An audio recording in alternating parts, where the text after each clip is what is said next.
Bonjour à tous et bienvenue pour le premier numéro de l'édito JV dédié à The Witcher.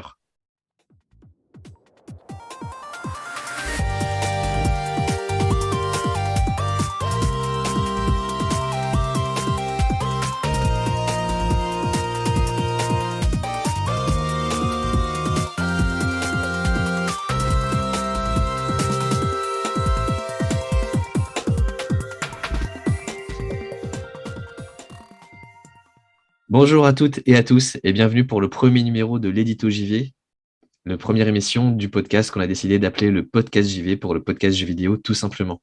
Je suis Jacques Laurent, votre hôte. On me connaît sur les réseaux sous le nom de Gilo et j'ai le plaisir et l'honneur de pouvoir animer ce podcast avec mon comparse Bart alias Jean-Loup. Comment vas-tu?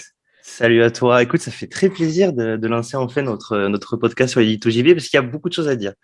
Donc, ça va être cool. Ça va être très, Ouais, très cool. tout à fait, tout à fait. Alors, pour ceux qui ne nous connaissent pas, parce que vous serez très nombreux à ne pas nous connaître, on travaille sur différentes plateformes, sur New Game Plus, sur Écran Large pour moi. Dart, toi, tu travailles aussi sur Actu Gaming. Exactement.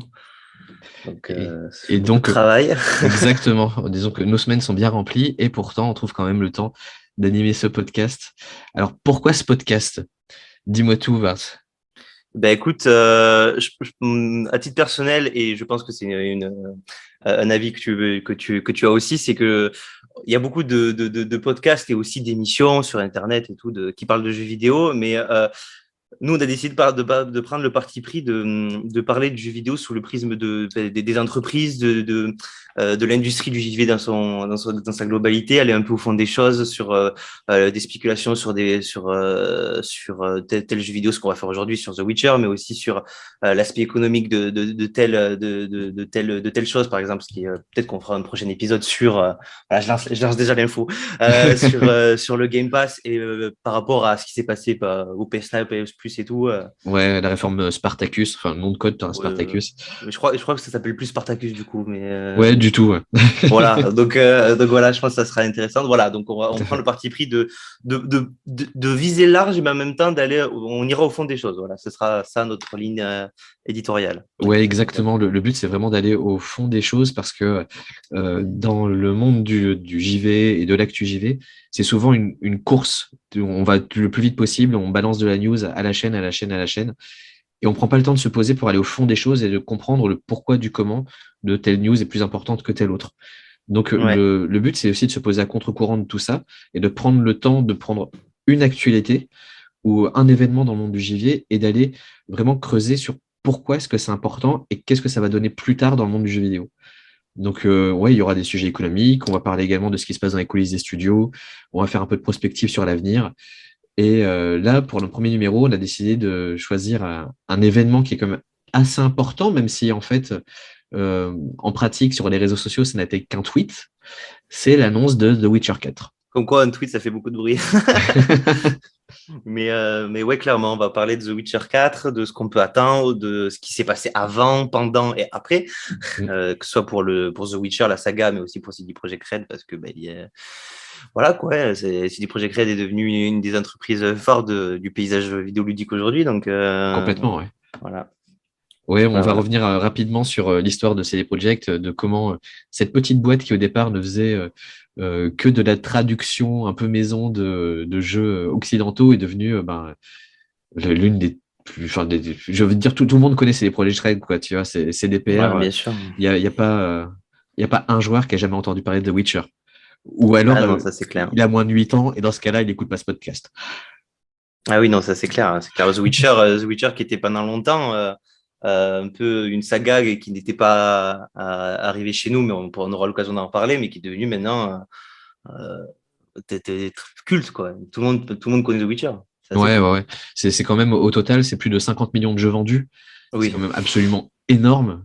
oui, N'oublie pas, on va pas spoiler tout de suite, mais c'est des projets. C'était quand même à la base une petite boîte montée par deux types en Pologne dans un local pas bien grand. Et aujourd'hui, quand on parle de The Witcher, c'est la franchise Netflix, c'est un animé, c'est trois jeux majeurs, mais d'autres jeux parallèles aussi. oui. Et là, l'annonce de Et The surtout The Witcher, Witcher 3, au exactement. final. Voilà, c'est ça Exactement. qui a lancé je ne dis pas que c'est ça qui a lancé l'entreprise, loin de là, mais c'est ça qui a montré l'entreprise à tout le monde, quoi. Exactement, c'est ce qui a donné le plus de visibilité à CD Projekt. Et écoute, je te propose qu'on déroule un peu le plan de l'émission. Alors, on va Ouais, commencer par faire un résumé très court de ce qui s'est passé sur The Witcher 1 et 2 et 3, pour remettre un peu dans le contexte l'histoire du jeu. Et bah, plus on après, peut, après, on peut un peu plus tard dans le podcast spéculer sur la suite aussi. exactement. Et on va aussi faire un détour par CD Projekt pour expliquer un peu comment cette boîte en est arrivée là. Et également, pas simplement leur jeter des fleurs, mais aussi revenir un peu sur les incidents, on va appeler ça comme ça, les Les incidents, problèmes. ouais, les problèmes industriels qu'ils ont pu avoir au cours des 2 dernières années, avec un tout petit jeu dont personne n'a entendu parler qui s'appelle Cyberpunk 2077. Et par la suite, on va explorer un peu l'univers cross-média de The Witcher Tout ce qui s'est fait autour de The Witcher, ouais. ouais, et enfin mettre les pieds dans le plat et comment dire, prospecter un peu sur ce qu'on peut attendre de The Witcher 4 et comment, malgré le peu d'infos qu'on a, on peut déjà tracer une espèce de ligne directrice de ce que va donner le jeu plus tard. Exactement, ouais. Bah, Ouais, écoute, parce on peut vachement spéculer sur ce qui peut se passer et sur ce qu'on veut aussi, hein. On oui, peut tout à aussi dire fait, ce qu'on veut. parce qu'il y a l'aspect édito, bien évidemment, mais il y a aussi l'aspect passion de joueur, parce on a beau travailler dans le milieu, c'est une bien grande phrase, mais on a beau avoir cet aspect rédaction, on a aussi, si on est là où on est aujourd'hui, c'est par passion du jeu. Donc Ah oui, forcément, clairement. il y a nos attentes de joueurs aussi qui viennent en ligne de compte. Et ça, je pense qu'on va pas tous les deux avoir les mêmes attentes. Oui, oui, oui, mais on aura l'occasion d'en reparler du coup. Tout à fait. Bah, écoute, je propose qu'on attaque directement et je me lance avec les résumés de The Witcher 1 et 2. Je te laisse résumer tout ça. Allons-y. Alors, The Witcher. The Witcher, ça pose les bases, ça nous raconte l'histoire de Geralt de Rive. Geralt de Rive, c'est un sorceleur, c'est-à-dire un être humain qui a subi des Qu'est-ce qu'un mutations. sorceleur? Dis-moi, Jamy, c'est quoi un Dis-moi. sorceleur? Exactement. Alors, un sorceleur, c'est un être humain qui a subi des mutations grâce à diverses potions et un entraînement spécifique et ce qui lui a permis d'avoir des compétences particulières. Et dans le monde fictif créé par Andrei Sapkowski, c'est quelqu'un qui est surtout un mercenaire qui va de village en village pour tuer des monstres en échange C'est un de chasseur de quelques. primes un peu. Ouais, c'est ça. C'est un chasseur de primes qui va tuer des monstres au lieu de tuer des malfrats pour récupérer un peu de thunes et pouvoir gagner sa pitance, quoi. Et donc, l'affaire The Witcher, elle n'est pas née du cerveau de CD Projekt. À la base, c'est une saga romanesque d'Andrzej Sapkowski, qui est donc un écrivain polonais. Et la particularité de Geralt, alors je ne sais plus exactement, il me semble que c'est 7, 8 livres. 8 ou 9, je crois. Ouais, De euh, romans de- précis, quoi. exactement. Alors en plus, c'est particulier parce que il y a eu plusieurs rééditions. Donc il y a des recueils de nouvelles, il y a les romans, il y a les romans qui sont pas canons. On va dire qu'il y a à peu près une dizaine de livres qu'il faut avoir lus pour connaître tout le panel de ce qui peut se passer dans la vie de Geralt de Rive. Oui, c'est sûr. Euh, c'est pas essentiel pour jouer à The Witcher, voire même on peut s'en passer complètement parce que The Parce qu'il y a Witcher. beaucoup de liberté, quoi, dans les jeux vidéo comparé au roman de base, quoi. Ouais, exactement. Sachant que The Witcher 1 débute en fait quelques années après la fin des romans de Sapkowski. Et on va donc suivre Geralt de Rive qui se réveille totalement amnésique, hein, parce que c'est bien pratique quand même un héros amnésique dans un jeu vidéo. Et il se réveille amnésique dans la forteresse de l'école du loup qui s'appelle Kermoren. Et à peine il a le temps de reprendre ses esprits que Kermoren se fait attaquer par des ennemis mystérieux et massacre, bataille, etc. Et le but de Geralt dans The Witcher 1 va être d'enquêter sur qui a pu attaquer Kermoren, pourquoi, dans quel but, avec qui, comment, et pourquoi est-ce que les méchants sont très méchants. Mais est-ce que du coup, c'était quand ces méchants-là qui ont voulu attaquer Kermoren, est-ce que c'était pendant l'âge d'or des sorceleurs? Tu sais, cette époque où il créait encore des sorceleurs, où la confrérie, il y en avait énormément encore des Non, sorceleurs? Non, non, non, non, on est déjà après. on est déjà Bah, après. Ouais. ouais, alors déjà, les romans, c'est plus vraiment l'âge d'or déjà. On est vraiment Ouais. sur la pente descendante. Et vraiment, The Witcher 1, c'est l'âge d'or est révolu, quoi. Il reste une poignée de sorceleurs. Il n'y a plus vraiment beaucoup d'écoles non plus. C'est vraiment, ils sont considérés comme des pestiférés, comme des mecs auxquels on fait Oui, comme appel. toujours, quoi. Ouais. Ouais, ouais, ouais. C'est vraiment des rebuts de la société, quoi, maintenant. Ok. Et donc, l'enquête de The Witcher 1 va être le début d'une grande aventure pour Geralt et va réaliser que tout ce qui se trame derrière, c'est en fait une guerre entre humains et non-humains qui a deux doigts d'éclater. Et le seul à pouvoir juguler un peu tout ça, ça serait le roi Foltest, qui dirige le royaume où se situe l'aventure. Sauf que le roi, il est en train de vaquer à des occupations ailleurs. Alors, le royaume est sans défense, ça pue. Et Geralt va essayer de trouver qui est derrière tout ça et d'essayer de juguler un peu cette guerre qui est en train d'apparaître, quoi. Alors, je vous la faire version courte, hein. La raison de l'attaque, c'est qu'un méchant qui s'appelle Jacques de Aldersberg voulait s'approprier en fait la recette des potions de sorceleur pour pouvoir lui-même créer sa propre armée de mutants capable d'éradiquer les non-humains. Donc, Geralt, au bout on va dire une petite vingtaine d'heures d'aventure, va retrouver Aldersberg, mais le rétame, mais l'éparpille façon puzzle. Ah oui, Sur... carrément. Ah ouais, ouais, ouais, c'est sale, hein. C'est sale. Là-dessus, le roi de la chasse sauvage apparaît pour réclamer l'âme de Aldersberg. Alors, je dis pas qui c'est tout de suite. Je pense qu'on va découvrir qui c'est un petit peu plus tard. Oui. Foltest revient avec son armée, tout va bien qui finit bien, ou pas, parce que à la toute fin, un assassin arrive dans le château, tente de tuer Foltest, et Geralt le sauve à la dernière minute et réalise que l'assassin est un sorceleur. Et alors là, on finit sur un cliffhanger parce que pourquoi est-ce qu'un sorceleur se jetterait comme ça dans le rôle, enfin adopterait le rôle d'un assassin? C'est pas trop sur le code d'honneur du sorceleur, même si c'est un code d'honneur un peu flexible, on va dire ça comme ça. Oui, clairement. Hein. Le sorceleur, il fait un peu ce qu'il veut dès qu'il est sorti de l'école où il a été entraîné. Hein. Exactement, On le voit avec d'autres sorceleurs. Hein. On ne dira pas qui pour l'instant. c'est ça. Et donc on finit sur cette image de Geralt qui retire la capuche de l'assassin et qui voit ses yeux jaunes typiques des sorceleurs. Et donc c'est le début de The Witcher 2. Et Ou du coup, juste, presque. je te coupe, Ouais, mais ce Jacques de Aldersberg, ouais. du coup, c'est dans le premier opus. J'imagine que c'est un personnage assez important, mais c'est qui? C'est un roi, c'est un sorceleur, c'est un chasseur de primes, c'est quoi, c'est qui? Ouf. Je te pose la question qu'il fallait pas, c'est ça? Ouais, parce que c'est compliqué. C'est un type qui, en fait, est à la fois à la tête de sa propre petite armée qu'il veut dresser pour buter les non-humains parce que c'est un gros raciste et un gros fasciste de merde. Mais c'est aussi un type qui a ses propres motivations personnelles. Il est à mi-chemin entre le type qui veut avoir son propre royaume, le fasciste qui veut dresser sa propre petite armée, et le type où on t'explique qu'il est très méchant, mais il a quand même ses raisons. Ah, mais c'est quoi ces raisons?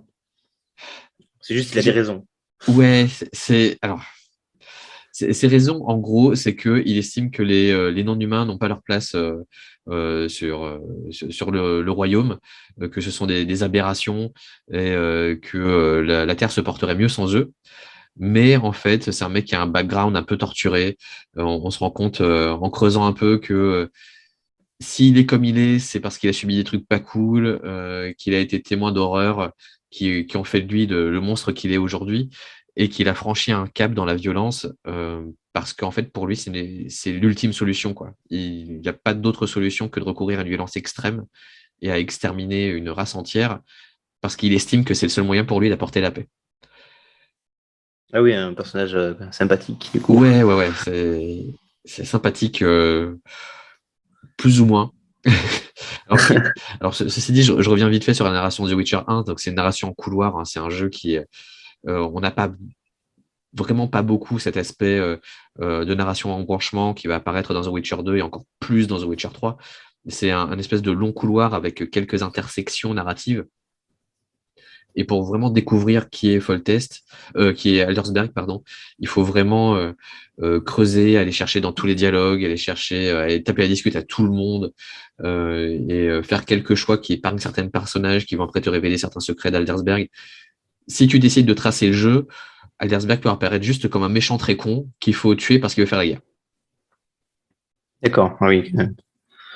Donc, mais Ok, déjà, c'est tu cool. as quand même ces prémices, tu vois, qui vont éclore vraiment dans The Witcher 2 et The Witcher 3, où on t'invite à aller discuter avec tout le monde, à essayer de comprendre le monde dans lequel tu es par le dialogue. Et ça, déjà, c'est assez intéressant. Alors, il faut savoir que The Witcher 1 a quand même très bien marché, hein. Quand il est sorti, c'était un tout petit jeu avec un petit budget et ça a quand même très très bien marché. Je crois qu'ils ont franchi le cap du million de ventes pour une toute petite structure comme CD Projekt, c'était assez énorme. C'est quoi, c'est 2008 le premier opus? Que je dise pas- Non, c'est en 2002. 2008, c'est Ah l'année de oui, rachat de GOG pour ah oui, CD non, Projekt. rien à voir. Oui. Ouais. J'avais 6 ans de retard, excuse-moi. Donc c'est 2002, mais on reviendra sur les coulisses de The Witcher un petit peu plus tard, sur comment ça s'est passé au niveau de la réalisation, parce que c'était assez compliqué pour CDPR. Et donc rapidement après le succès de The Witcher 1, ils ont mis en branle The Witcher 2. Et pour The Witcher 2, déjà dès les premières minutes, il y a certains fans qui se sentis un peu offusqués. Pourquoi? Parce que The Witcher 2 modifie la fin du 1 pour offrir une nouvelle enquête à Geralt. Alors, pareil, je vais essayer de faire au plus vite. Donc, au début de The Witcher 2, on a Geralt de Rive qui est en train de prendre des vacances peinard chez le roi Foltest. Un sorceleur débarque et cette fois-ci tue le roi. Geralt Pour de n'a vrai. pas, ouais, pour de vrai, le Geralt n'a pas le temps de s'interposer. Et évidemment, on remarque que c'est un sorceleur. Alors, Geralt est accusé à tort, emprisonné, torturé. Enfin, tu vois le tableau. Et il y a un enquêteur bizarre du coin qui s'appelle Vernon Roche qui va venir mener sa petite enquête et sympathiser avec Geralt pour lui accorder le droit de mener l'enquête sur qui est ce sorceleur qui a tué Foltest, à la condition qu'il lui ramène la tête de l'assassin. Et donc, il va se D'accord. lancer dans cette enquête-là, aux côtés d'une jeune femme qu'on va retrouver un petit peu plus tard, hein, qui s'appelle Triss Merigold, que les joueurs de The Witcher 3 connaissent un petit peu. Un peu connu, du coup. C'est ça. Et en fait, il va découvrir rapidement qu'il y a un elfe qui est derrière tout ça, qui s'appelle Yorveth. Alors désolé pour mon accent, hein, quand on le dit en général, on dit Yorveth, mais normalement c'est Yorveth. Ouais, Yorvet, on te l'accordera, du coup, hein, je Ah pense. merci, vous êtes bien bon. Et en fait, Yorveth est motivé par sa soif de vengeance envers les humains, parce que il y a eu des événements de The Witcher 1, il y a eu des événements bien avant dans les romans, et bien avant les romans, qui posent le fait qu'entre les elfes et les humains, c'est pas la joie du tout. Et donc Yorveth veut foutre le dawa dans le royaume, voire même dans les royaumes. Mais en Mais, fait, mais attends, juste te coupe, mais est-ce qu'à un seul moment dans l'univers de The Witcher, que ce soit dans la série, dans les romans, même je me suis renseigné un peu sur les romans, dans les jeux, est-ce que les humains et les elfes ont une fois vécu en harmonie? Parce que même dans la série, tu vois, qu'ils sont pas très copains, tu vois. alors il me semble, mes souvenirs de lecture des romans sont lointains, mais il me semble que Sapkowski évoque une époque où Oui, il on va dire que l'évoque, c'est mais on pas. l'a jamais vraiment vécu, en fait. Non, on la vit pas dans les romans, ni dans les jeux, mais il évoque le fait qu'à une époque, il y a eu une entente cordiale. Alors, c'était pas le grand amour non plus, mais il y a eu une entente entre les différentes races. Et, mais rapidement, ça a vite dégénéré parce que besoins scénaristiques et, et parce que c'est cool de faire des factions opposées. Ça te permet de créer Oui, pas mal d'enquêtes. politiquement et tout, c'est assez intéressant, ouais, c'est sûr. Ouais, ouais, ouais. Et donc, pour revenir sur The Witcher 2, on va rapidement découvrir que le meurtrier s'appelle Leto, c'est donc un sorceleur, qu'il manipulait les elfes pour parvenir à ses fins. Il va kidnapper Triss. Geralt va passer un long moment de jeu à essayer de la retrouver.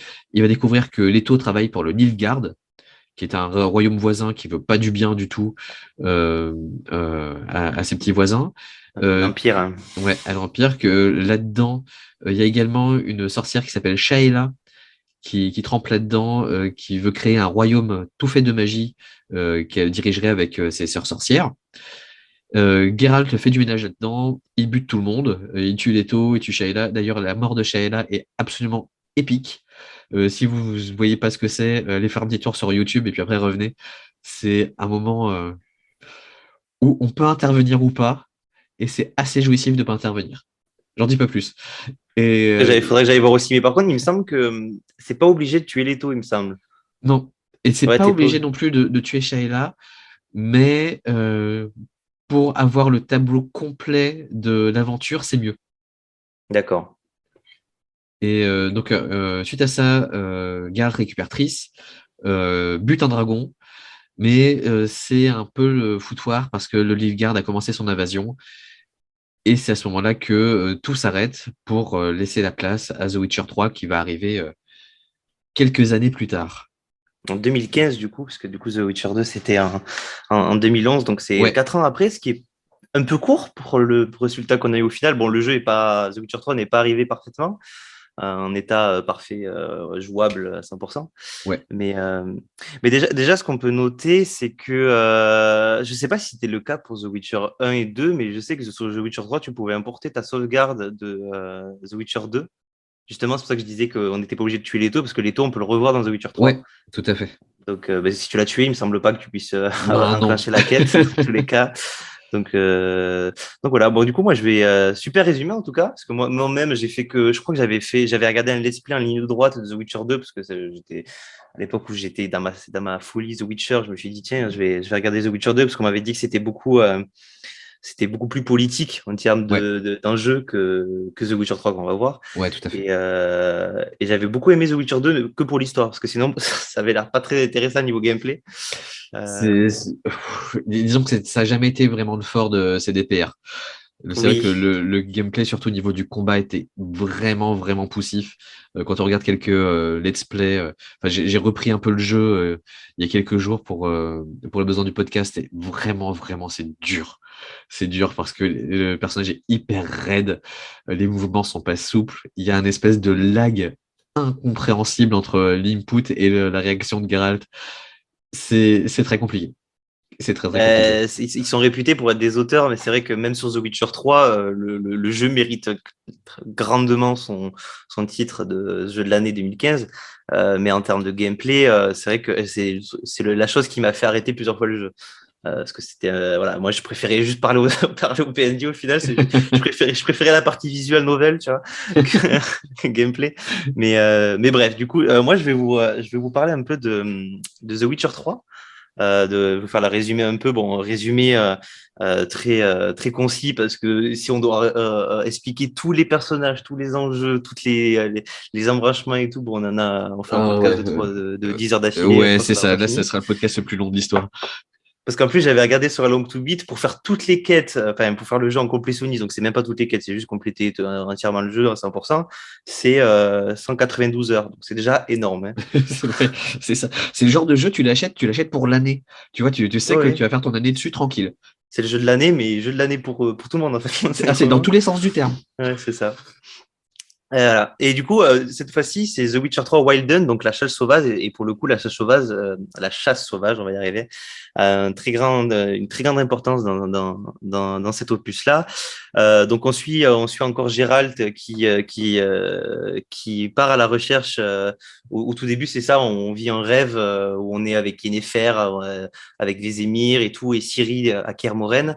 Et au final, on part à la recherche, on se réveille de ce rêve et on part à la recherche de Yennefer à la base avec des émirs. On ne sait pas où elle est, mais on sait qu'à un endroit elle a été vue. Donc on part à sa recherche et on va enfin la croiser. Et elle va nous dire que Ciri, qu'on n'a pas beaucoup évoqué, du coup, il me semble du coup, elle n'apparaît pas beaucoup dans The Witcher 1 et 2. Non, c'est vraiment une présence presque fantomatique, en fait, hein. C'est pas le personnage principal du truc. Ouais, d'accord. Parce que ouais, Ciri, du coup, est un personnage extrêmement important de The Witcher 3, qui est, pour ceux qui n'ont pas regardé la série et qui n'ont pas joué à The Witcher 3, ce qui peut arriver, c'est difficile, mais ce qui peut arriver, Mm. et l'enfant surprise de Gérald, donc ce n'est pas son enfant biologique, mais leurs destins sont reliés, c'est un peu comme son enfant, et du coup, Yennefer apprend à Ciri, enfin à Gérald, que c'est marrant parce que tu dis Geralt et moi Gérald. Euh, j'ai toujours dit Gérald, j'ai du mal à dire Geralt. Bon, on va rester Oh, c'est là-dessus. pas grave. Voilà. Et qui apprend du coup à Gérald que Ciri est un grand danger, qu'elle est poursuivie par la chasse sauvage. Bon, la chasse sauvage, pour faire très rapidement, c'est une confédération d'elfes très anciens qui sont à la recherche du pouvoir de Ciri, mais qui vivent dans des univers parallèles. Donc là, on va rentrer dans un espace cosmique de The Witcher, c'est-à-dire que maintenant, il y a des univers parallèles.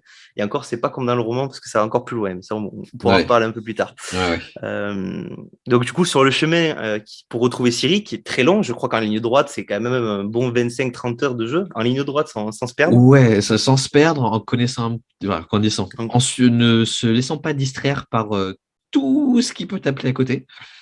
il y a beaucoup de choses. Oui, c'est très Et long pour ouais, retrouver Ciri, ne serait-ce que pour Gérald pour que Gérald et Ciri soient au même endroit au même moment. On est déjà à la fin du jeu pratiquement. ah, Il complètement, reste ouais. un tiers ou un quart, même pas quoi. Ouais. Donc bon, du coup, sur le chemin, on croisera tous les personnages iconiques qu'on connaît aujourd'hui. Qui, si on fait leur quête, vont nous aider à la fin du jeu, donc que ce soit Vernon Roche, que ce soit Dijkstra, qu'on a pu entrevoir vite fait dans la série. Je rapproche par rapport à la série parce que vous savez, vu que ça a fait un gros retentissement pour ceux qui n'ont pas joué au jeu, ça peut Ouais. être un point d'ancrage. Ah oui, complètement. Là, je Euh, pense que la série était la porte d'entrée vers The Witcher pour beaucoup de gens. Ouais. ah oui, non, c'est clair. Ouais, ouais, Mm. je trouve que ça a touché un autre public, Complètement. la série, que le jeu vidéo, parce que ben, pour le jeu vidéo, faut avoir du temps devant soi quand même et c'est impliqué, quoi. Ouais. Mais du coup, ouais, entre Jaski, il y a Zoltan Chivé aussi, que moi j'apprécie beaucoup. Voilà, Zoltan, je préfère le dire. C'est un personnage très, très cool. Mm. Et ouais, du coup, les personnages, je trouve que c'est aussi une patte de The Witcher 3. En tout cas, moi, quand j'ai joué, c'est qu'il y a énormément de personnages qui sont super bien écrits, qui sont super attachants, quoi. Et d'ailleurs, c'est pour ça qu'il y a autant de quêtes secondaires, c'est pour ça qu'il y a autant de quêtes aussi bien écrites, c'est que on a envie de savoir ce qui va se passer pour tel personnage, même pour des personnages qu'on connaît pas et qu'on a juste fait une quête et voilà, Ouais. on les reverra plus jamais quoi. Bah du coup, cette fois-ci, moi je rapproche beaucoup par rapport au roman parce que c'est vrai que je les ai lus il y a pas très longtemps. Et en fait, Ciri est énormément mise en avant. Et là, Oui. pour le coup, Gérald vit ses propres trucs, même si la quête principale, c'est Ciri. Littéralement, c'est juste qu'il faut aller chercher Ciri. Ouais. Là, on est beaucoup plus proche de Gérald dans cet opus-là. Ouais. Ouais. Il vit ses propres histoires et tout, donc c'est assez cool. Et pour le coup, The Witcher 3 est le premier jeu de la saga qui met en place les choix multiples, donc vrai RPG, Ouais. à la RPG, comme on peut faire un jeu de rôle où on fait nos choix. Ben là, littéralement, au niveau du scénario et des choix qu'on peut faire, le CD Projekt nous donne vraiment le choix de créer notre propre histoire. Que ce soit sur des quêtes secondaires ou même sur les quêtes principales, parce que ben, du coup, au final, on peut avoir plus ou moins de personnages à la fin qui nous aident pour combattre la chasse sauvage, pour protéger Ciri. Il peut y avoir des personnages absents. Il y a des quêtes qui ne sont pas là, par exemple, même ils ont mis en place ça, du coup, comme je disais, par rapport à la sauvegarde du 2, qu'il peut y avoir des événements qui ne sont pas là ou qui sont rajoutés par rapport à la sauvegarde du 2. Mais même à la fin, on peut avoir plusieurs fins différentes. Plusieurs fins différentes à The Witcher 3. Donc soit à la fin du coup on sauve Ciri, on tue le chef de la sage sauvage, Eredin, il me semble, Ouais. c'est C'est ça. ça. C'est ça. Et du coup, on peut avoir trois fins différentes suivant ce qu'on a fait, les choix qu'on a fait.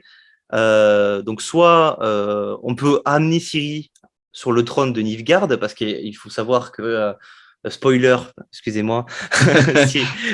Ah oui, je sais pas si on l'a dit, il va y avoir beaucoup Si, de si, si, spoilers, mais si, on a annoncé que tu allais spoiler à fond. c'est un peu tard si on l'a pas fait, mais du coup, Ciri est la fille de Emhyr var Emreis, qui est le fameux empereur de Nilfgaard. Et du coup, on peut à la fin soit mettre Ciri sur le trône de Nilfgaard pour qu'elle endosse sa responsabilité, peut-être faire moins pire, un peu mieux que son père en Oui, termes de choix politiques. Ça, c'est pas mal, tu vois. Comme fin, c'est je pas me suis mal, dit, ouais. bon, c'est à Ciri au final, voilà. Soit Ciri peut rester sorceleuse et se déconnecter de Nilfgaard et dire, bon, voilà, je crois que c'est la fin, là, au final, la plus sympa. Ouais. Voilà. Et bon, après, par contre, ça, c'est une des fins les plus horribles. Je l'ai revu en vidéo justement pour préparer ce podcast avec Gérald qui se met la tête dans les mains parce que Ciri peut mourir en fait. Oui. Dans une des fins, elle peut Ouais, mourir ouais. et c'est pas cool d'avoir cette fin-là, clairement. Alors, pour info, moi, la première fois que j'ai fait The Witcher, c'était dans une optique d'écrire dessus. Et donc, je l'ai rushé. Et j'ai donc fait en 25 heures, en un peu moins d'une semaine. Et donc, j'ai eu cette fin-là, tu vois, où Siri meurt comme une merde. Et, et j'étais là, Ah, mais il est horrible ce jeu, il est atroce. parce que du coup, tu passes tout le long du jeu à vouloir sauver Ciri, mais non. Mais c'est ça. Mais c'est quand même pas mal qu'il y ait ce genre de parti pris quand même, parce qu'il faut le faire de tuer un des personnages aussi importants que Ciri. Ouais. C'est une fin alternative, hein. Mais il y aurait eu que cette fin-là, je pense qu'il y aurait beaucoup de gens ça aurait pas passé quoi. Mais, Ah, mais je bon, pense qu'on aurait eu un scandale à la hauteur de Mass Effect 3, hein. Là, oui, c'est ça clair. serait très mal passé. Oui, clairement. Du coup, pour continuer, il y a énormément de choses qui sont. Il y a énormément de liberté. Je me souviens pas trop plus trop entièrement des romans, mais surtout dans ce Witcher 3, il y a énormément de liberté comparé aux romans. Ouais, ouais. À tel point qu'en fait, et ça on pourra en reparler pour parler de The Witcher 4, mais il y a énormément de liberté au point que c'est carrément plus qu'une adaptation, c'est une création originale. Ah, Plus on complètement. avance dans le temps, The Witcher est en train de devenir une création originale. Et il y a par exemple plein de personnages. Par exemple, dans le roman, il y a un personnage qui s'appelle Bonnard, qui est un Oui, chasseur de primes, qui kidnappe Ciri, il me semble, à un ouais. moment donné. Et en fait, ce personnage, il n'a jamais été considéré comme un vrai sorceleur. Il n'a jamais été mentionné de vrai sorceleur, mais on Mm. pourrait par exemple l'assimiler à Leto de Guleta, par exemple. Mais Ouais. même au-delà de ça, il me semble que dans les romans, il y a pas ces histoires d'école du chat, de l'ours, du griffon, du Non, non, non. serpent. En effet, il y a Euh, eu beaucoup de création de lore. En fait, alors, le terme reproche est inapproprié, mais disons que c'est l'une des différences de ligne éditoriale, on va dire ça comme ça, entre The Witcher en version jeu vidéo et The Witcher, les romans. Parce que dans les romans, on est sur quelque chose de. Alors, je vais me faire des ennemis, je le vois d'ici, mais d'assez plat en fait. Pas dans le sens mal écrit ou autre, mais on a des aventures assez linéaires. oui, on va Et droit au but en fait. Il y a pas, il y a peu d'embranchements, ouais, c'est des nouvelles quoi. C'est une suite de c'est nouvelles, ça. hein. Exactement. Et en réalité, Sapkowski n'a pas beaucoup développé son lore.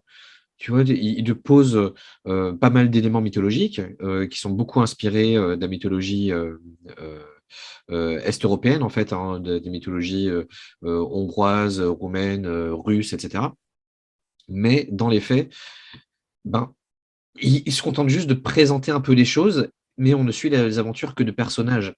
Alors que quand tu es confronté à The Witcher 3 en particulier, parce que c'est là où vraiment il va y avoir cette explosion de l'or, tu as tellement de. Tu te rends compte de la richesse du monde, de la richesse du travail de CD Projekt avec la création des différentes écoles, le background qu'ils ont créé pour Triss, pour Yennefer, pour Vézémir, toute l'attention portée au personnage de Ciri, sur la chasse sauvage aussi, et tous les enjeux qu'il y a derrière. C'est tellement énorme ce qu'ils ont créé. C'est comme comparer une. Alors là, pareil, je vais me faire buter, mais mais peu importe. Mais c'est comme comparer une. Disons que les romans de Sapkowski, c'est une partie de Donjons et Dragons. Ce qu'a fait CDPR avec The Witcher, c'est tout le travail de Tolkien sur la Terre du Milieu. Ah Un non, mais peu. clairement, j'allais rebondir là-dessus, j'allais rebondir en te parlant de ça. C'est que pour beaucoup de gens qui sont, enfin, pour des fans de médiéval fantastique, The Witcher en termes de lore, mais au-delà des romans, en termes de lore, The Witcher, c'est comparable à un Game of Thrones, à un Seigneur des Anneaux, Complètement. voilà, un World of Warcraft, même si bon, le lore de World of Warcraft est assez énorme aussi, tu vois, mais c'est autre Ouais. chose. Mais en termes de lore, c'est assez incroyable tout ce qu'il y a en fait autour aujourd'hui. Ouais.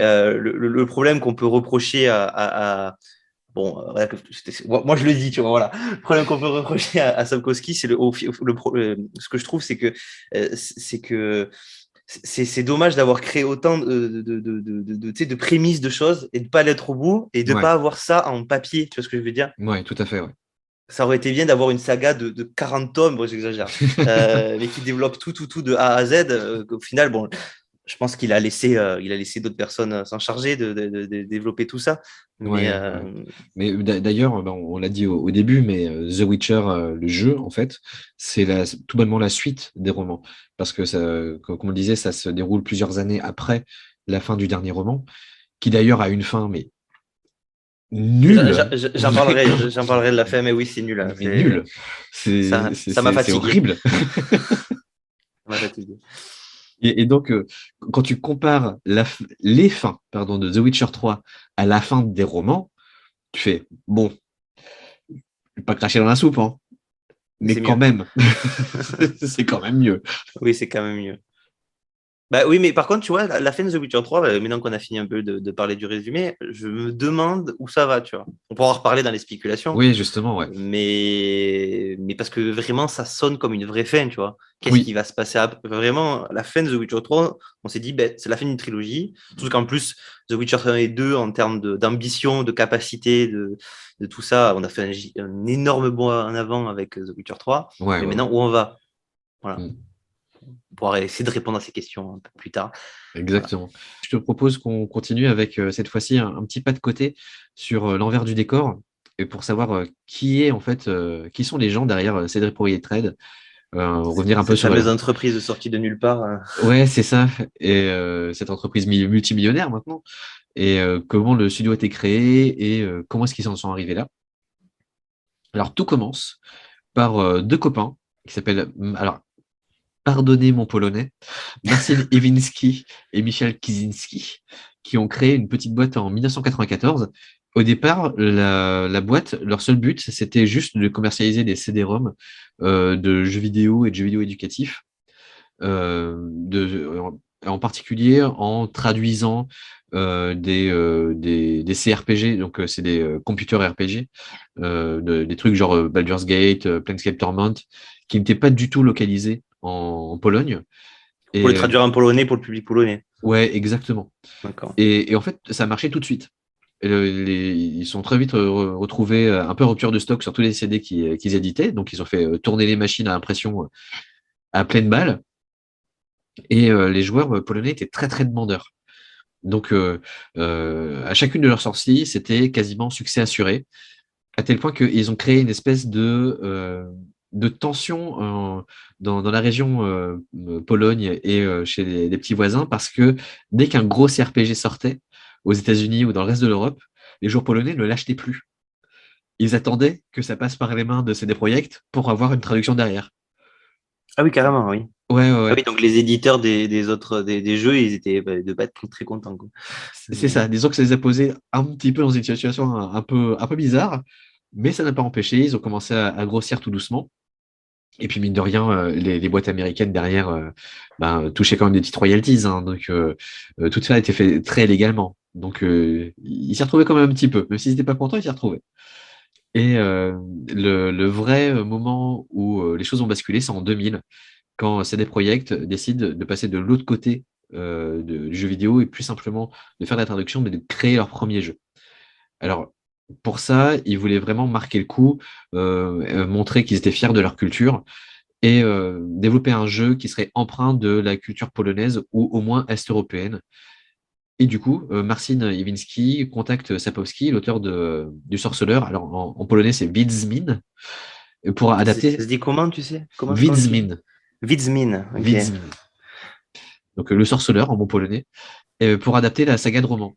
Alors au départ, Sapkowski voit ça un peu d'un drôle d'œil, il n'est pas vraiment emballé, hein, parce que le jeu vidéo pour lui, c'est vraiment pas son délire et il pense que c'est un divertissement abrutissant. Il voit pas trop le truc bien comme il faut. Mais après discussion et surtout un gros chèque, il dit OK, on y va. Et CD Projekt du coup, ils ont l'intelligence de ce qu'on disait tout à l'heure, c'était ils vont pas adapter les romans, ils vont s'en Oui, ils servir vont pas comme base, exagérer direct, ouais. ouais, et ils vont s'en servir comme terreau pour un lore et pour ouvrir de nouvelles aventures à Geralt ou Géralt.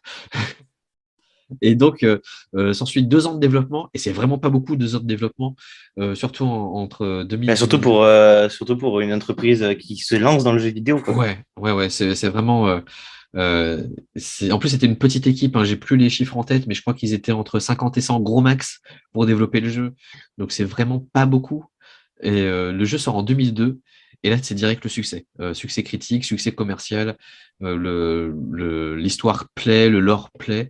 Et on passe le cap du million de ventes, sachant que le jeu n'est sorti que sur PC.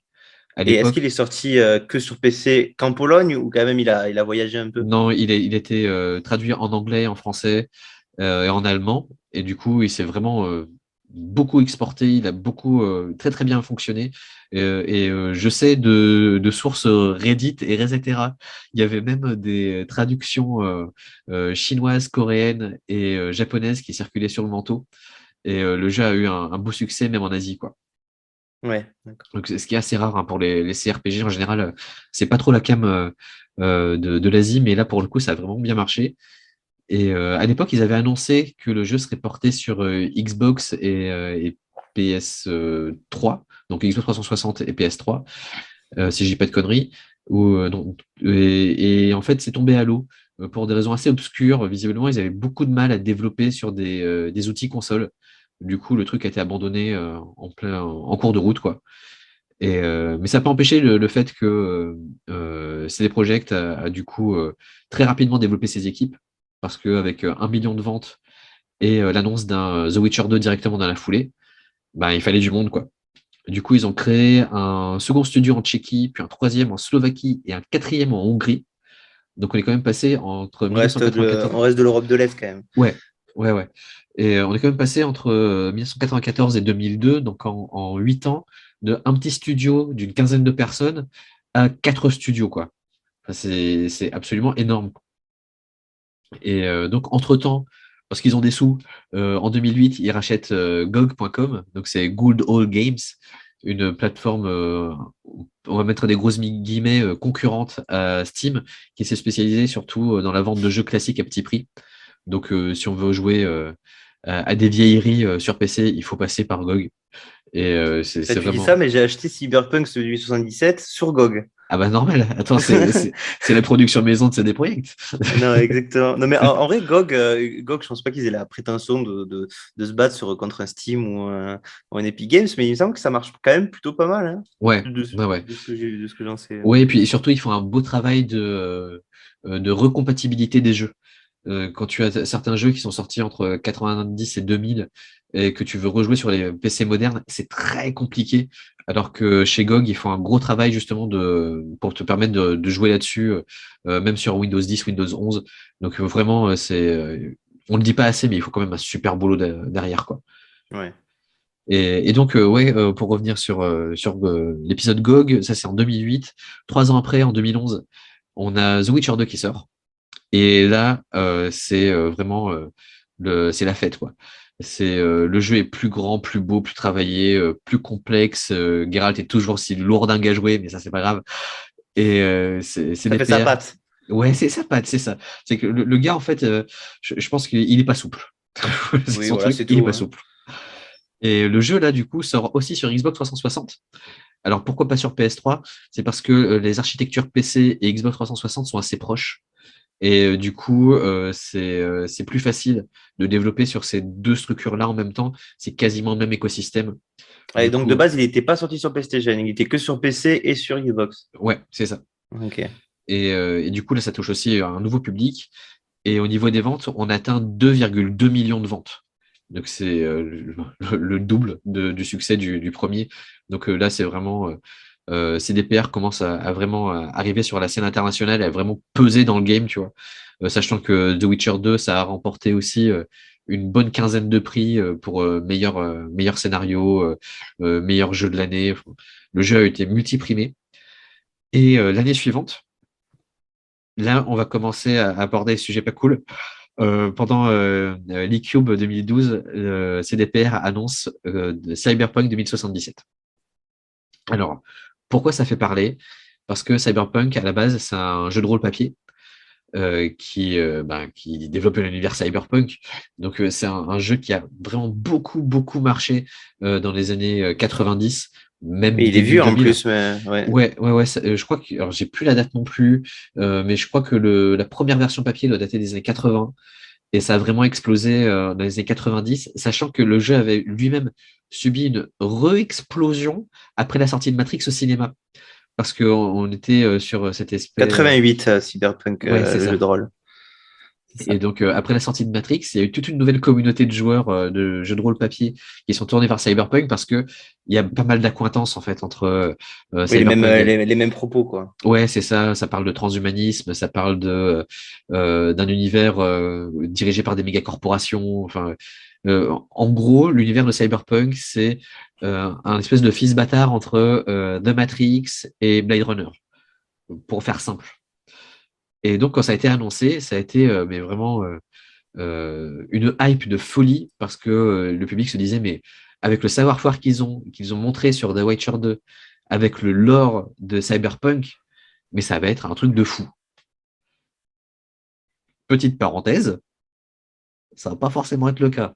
Ah oui, non, clairement, clairement. Non, mais Cyberpunk, il me semble, sans trop avancer, que c'était un des jeux les plus attendus de la dernière décennie. Ouais, complètement. Très, très, très sincèrement, je pense qu'on peut le dire, c'était un jeu que tout le monde, mais en plus que ce soit les gens qui jouent aux jeux vidéo, mais même en dehors, avaient forcément entendu parler de l'annonce de Cyberpunk.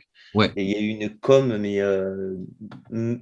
malheureusement très bien maîtrisée, mais qui au final n'écoutait pas trop les développeurs. Qui leur c'est disaient ça. attention. C'est ça, c'est ça. Et donc, bon, ça, c'était en 2012. Parallèlement à ça, ils annoncent aussi le lancement de The Witcher 3. Donc là, c'était la première fois qu'ils lançaient une double réalisation. Donc, d'un côté, il y avait des équipes qui développaient The Witcher 3, d'autres Cyberpunk 2077, et certains employés passaient d'un jeu à l'autre. Et on reviendra là-dessus un petit peu plus tard, mais ça a posé quelques problèmes, tant en termes de développement qu'en termes de gestion des équipes. Mais ça, on en parlera un petit peu après. Et donc en 2015, c'est la grosse année, c'est The Witcher 3 qui arrive. Et là, c'était incroyable. Autant il y avait un vrai gap entre The Witcher 1 et 2, mais alors entre le 2 et le 3, c'est tellement énorme qu'on avait juste l'impression de ne pas avoir affaire au même studio de développement, ni même à la même saga, quoi. C'était un open world énorme, qui reste un des open world les plus riches encore aujourd'hui, avec des quêtes en plus finir, et puis une qualité d'écriture, mais hallucinante, et une liberté de choix.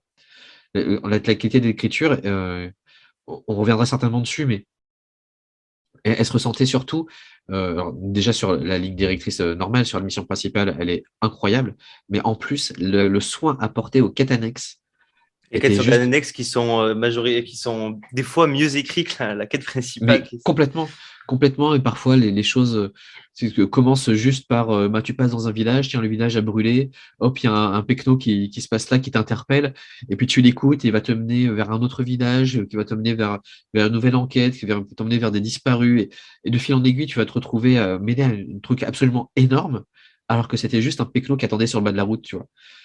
Et c'était vraiment une sensation de quasiment jamais vue dans le jeu vidéo, à juste titre. Et ouais, l'open world, mais colossal, quoi. Colossal. Et c'est ça. Et en fait, le truc, c'est que si tu connais pas le jeu et que tu sais pas à quel endroit exact il faut aller, enfin, tu suis la quête évidemment, mais si tu peux très vite te perdre et tu peux très vite ne pas faire le tout droit dont on parlait tout à l'heure, Ouais, quoi. ouais, tout à fait. Et Ouais. le jeu t'incite à ça d'ailleurs, hein. C'est pour ça cette fois-ci, ils ont prévu un open world, quoi. C'est pour te dire, Ouais. bah, il y a énormément de choses à faire, peut-être trop. Au niveau des quêtes annexes, des chasses aux monstres et tout, tu dis bon, il y a des gens qui jouent encore aujourd'hui, ils n'ont pas tout fait, hein, donc Ah ouais, c'est clair. on est 7 ans plus tard, donc bon. Et donc, au total, The Witcher 3 va s'écouler à 34,4 millions de jeux. Alors là, quand tu vois que déjà, c'était la fête au village quand ils avaient écoulé leurs 2,2 millions pour The Witcher 2, je te laisse imaginer l'ampleur du truc. Et donc, là, CDPR s'inscrit vraiment comme l'une des plus grosses boîtes de JV au monde. C'est que Et là, passer de 2, excuse-moi, je te coupe, ah non, mais mais vas-y, c'est vas-y. vrai que passer de 2,2 millions de ventes à 34 millions, je pense qu'ils se sont dit, bon, peut-être un problème là. Mais clairement, oui, aujourd'hui, c'est des projets qui sont au centre de l'industrie du jeu vidéo, hein. Complètement, complètement. Ouais. Et du coup, les projets parallèles à The Witcher ont commencé à se multiplier. Donc, on va parler du Gwent, donc, qui est le jeu de cartes dérivé du jeu de cartes de The Witcher 3, donc, qui est un jeu de cartes à part, qui marche très bien.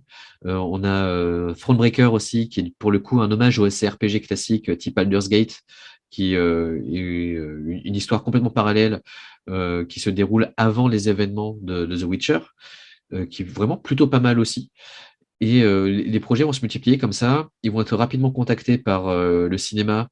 Et c'est Netflix qui va remporter le pactole, qui va signer avec Sapkowski et CD Projekt pour développer la série The Witcher que tout le monde connaît sur Netflix. Alors, série sur laquelle on reviendra aussi un petit peu plus tard parce qu'il y a des choses à dire. Ouais, je Euh, reviendrai dessus, ouais. et parallèlement à ça, donc, il faut bien garder en tête que là, on est sur 4 studios. Donc, en gros, il y a entre 300 et 400 personnes qui travaillent donc, sur la maintenance de The Witcher 3, parce que The Witcher 3 est sorti quand même un peu cassé. Il était un peu fourré de bugs. Oui, parce que c'est vrai là, on retient vraiment que le bon de The Witcher, mais c'est vrai que quand il est sorti, les plaintes de bugs, elles étaient autant que Cyberpunk, je dirais pas peut-être autant, mais pas loin, quoi. Ouais, ouais, ouais. Alors, je pense que, très honnêtement, pour l'avoir fait à sa sortie, le jeu était aussi pété que Cyberpunk, mais l'impact des réseaux sociaux était franchement moindre. Oui. Et tu vois, alors que maintenant, quand il y a un truc qui va pas, tout le monde lance Twitter et Ben, ça, et tout le monde ça a lance Twitter direct et dessus. aussi Cyberpunk, quand il y a eu les problèmes à la sortie de Cyberpunk, ça a dépassé les réseaux sociaux. Moi, Ouais. je me rappelle, et ça m'a choqué pour la petite anecdote. J'étais allé voir mes parents au week-end et ils m'avaient parlé. T'as vu ce jeu-là, Cyberpunk? J'étais là, oui, enfin, comment tu connais en fait? J'ai vu les plaintes et tout. J'ai dit, ah oui, quand même. Donc, c'est que ça a pris une dimension beaucoup plus que les réseaux sociaux, quoi, Ouais, Internet. ouais, complètement. Complètement. Et donc, pour revenir là-dessus, il ne faut pas oublier donc, que à ce moment-là, on avait donc toujours une équipe de 400 personnes qui travaillaient à la fois sur des projets parallèles à The Witcher, donc le Gwent, Thronebreaker et compagnie, et en même temps qui travaillaient sur Cyberpunk 2077. Donc avec des deadlines qui étaient intenables, sachant que là, on était en 2015, il y avait déjà 3 ans de boulot sur Cyberpunk. Les gens espéraient une sortie vers 2016, et en fin de compte, le jeu est sorti en 2020. Ouais, donc il y a eu 8 ans de développement, quoi. Il y a 8 ans de développement, et le jeu a été refondu au moins 3 fois officiellement. D'après les déclarations de certains développeurs qui ont travaillé dessus et qui ont quitté CDPR, le jeu aurait été refondu entre 5 et 6 fois en fait. Et quand on parle de refondu, c'est-à-dire que ils ont juste gardé le moteur graphique et le jeu a été complètement démoli et reconstruit. Donc pour Ah des ouais, quand même. créatifs, c'est moralement extrêmement difficile. Et derrière, quand tu es une petite main, parce qu'il y a aussi des petites mains dans les grands studios, bah, tu te retrouves à refaire des choses que tu n'avais pas forcément envie de faire parce que tu t'es décarcassé pendant des semaines, voire des mois sur quelques assets et une structure de monde où on te dit du jour au lendemain, suite à une réunion d'équipe, ben non, en fait, on a tout pété, il faut tout recommencer. Donc, entre les frustrations, la fatigue et une culture de management toxique qui s'était développée déjà en amont de The Witcher 3, les choses sont devenues très difficiles à gérer au sein de CD Projekt. Et C'est dommage en plus parce que Cyberpunk il a eu 8 ans de dev. Moi je le compare un peu à Red Dead Redemption 2 qui lui aussi il me semble qu'il a eu plus de 8 ans de ouais, développement ouais, de ouais, ce que tout j'ai à fait. cru Ouais. et il me semble pas avoir entendu de problème de crunch ou quoi et le jeu est au final nickel quoi. Il n'a pas gagné le jeu de l'année 2018 mais je crois qu'il était deuxième face à God of War. Ouais, ouais, ouais. Et voilà, là, le problème, c'est qu'il faudrait. Je pense que ça pourrait être vachement intéressant de savoir exactement tout ce qui s'est passé exactement en termes de management, mais on est carrément enfin, je pense pas, peut-être que mes mots sont exagérés, mais on est quand même sur un gros fiasco, quoi, Ah, au mais final. Hein, complètement. Oui, complètement, parce que ça a vraiment, comme tu le disais, ça a débordé les frontières du jeu vidéo, parce que on en a même parlé dans les journaux télévisés, enfin, des gros titres comme Le Monde, Libération, ont parlé de Cyberpunk. Euh, Ils en ont parlé en amont, parce qu'il y avait une énorme campagne de com de la part de CD Projekt. Tout le monde se souvient de l'intervention de Keanu Reeves sur le plateau de d'E3 où il venait balancer un trailer attestant de sa présence dans le jeu. Enfin, ça a été un truc de fou. Tout le monde en parlait, même sur la vague cinéma, pareil. Tout le monde parlait de Cyberpunk parce que ça allait être le jeu de l'année, machin bidule. Et en fait, ça a été le jeu de l'année, mais pas pour des bonnes choses, quoi. Parce que, alors, soyons clairs, hein, le jeu sur PC, quand tu avais une machine de guerre, il tournait très bien. Il était très jouable, avec une super ambiance, nickel. Par contre, à partir du moment où tu avais un PC juste moyen, ou pire, que tu voulais jouer sur console, mais c'était l'enfer. Ah, c'était pas possible. Moi, je me rappelle que j'ai joué au jeu, j'ai lancé le jeu il y a 2 mois parce que je l'ai acheté il y a 2 mois sur GOG, sur mon PC. Donc, on est en 2022, quoi. Ça fait 2 ans que le jeu est sorti Ouais, et enfin 1 an et demi, et qu'il travaille tous les mois pour faire des mises à jour. Les premières cinématiques, tous les personnages étaient en typose, quoi. ouais, Donc c'est un peu compliqué. ouais, c'est Mais, ça, c'est compliqué. Et comme tu dis, il continue à travailler d'arrache-pied dessus, hein. À l'heure actuelle, il y a, enfin, il y a au moins un tiers des équipes qui sont totalement affectées à Cyberpunk 2077, aux mises à jour pour les consoles next-gen et aux mises à jour tout court sur le jeu de base, alors que ça fait 1 an et demi que le jeu est sorti. Mais c'est assez fou de se dire qu'ils travaillent autant d'arrache-pied, j'imagine. Bon, je suis pas développeur, hein, mais être à la place des développeurs qui travaillent activement encore dessus, faut être motivé quand même, hein, pour Ouais, continuer de travailler sur un jeu quotidiennement, autant sur un jeu qui est un peu mort dans l'œuf, parce que le problème, c'est que même si le jeu il devient parfait, et même aussi bien que The Witcher, est-ce qu'il arrivera, The Witcher 3, au final, est-ce qu'il arrivera vraiment à se relever? Après, il a quand même eu un succès, je crois que je sais pas combien de ventes il s'est vendu, mais c'est un succès assez phénoménal, Cyberpunk, au final, en termes de vente. Je ne parle pas en termes d'appréciation des joueurs, mais bah après, en termes d'appréciation des joueurs, le jeu a quand même reçu de très bonnes critiques de la ouais. part de la presse spécialisée, enfin, d'une certaine frange de la presse spécialisée, et ça a déclenché aussi un énorme scandale parce que justement certains lecteurs ont crié à la connivence entre CD Projekt et la presse, parce que certains ont mis carrément des notes négatives, hein, à Cyberpunk, alors que d'autres ont mis des notes quasi parfaites. Je n'ai pas cité parce que je vais pas me faire d'ennemis, mais bon, tout le monde sait de qui on parle. Et au total, le jeu a quand même réussi à s'écouler à plus de 13 millions d'exemplaires.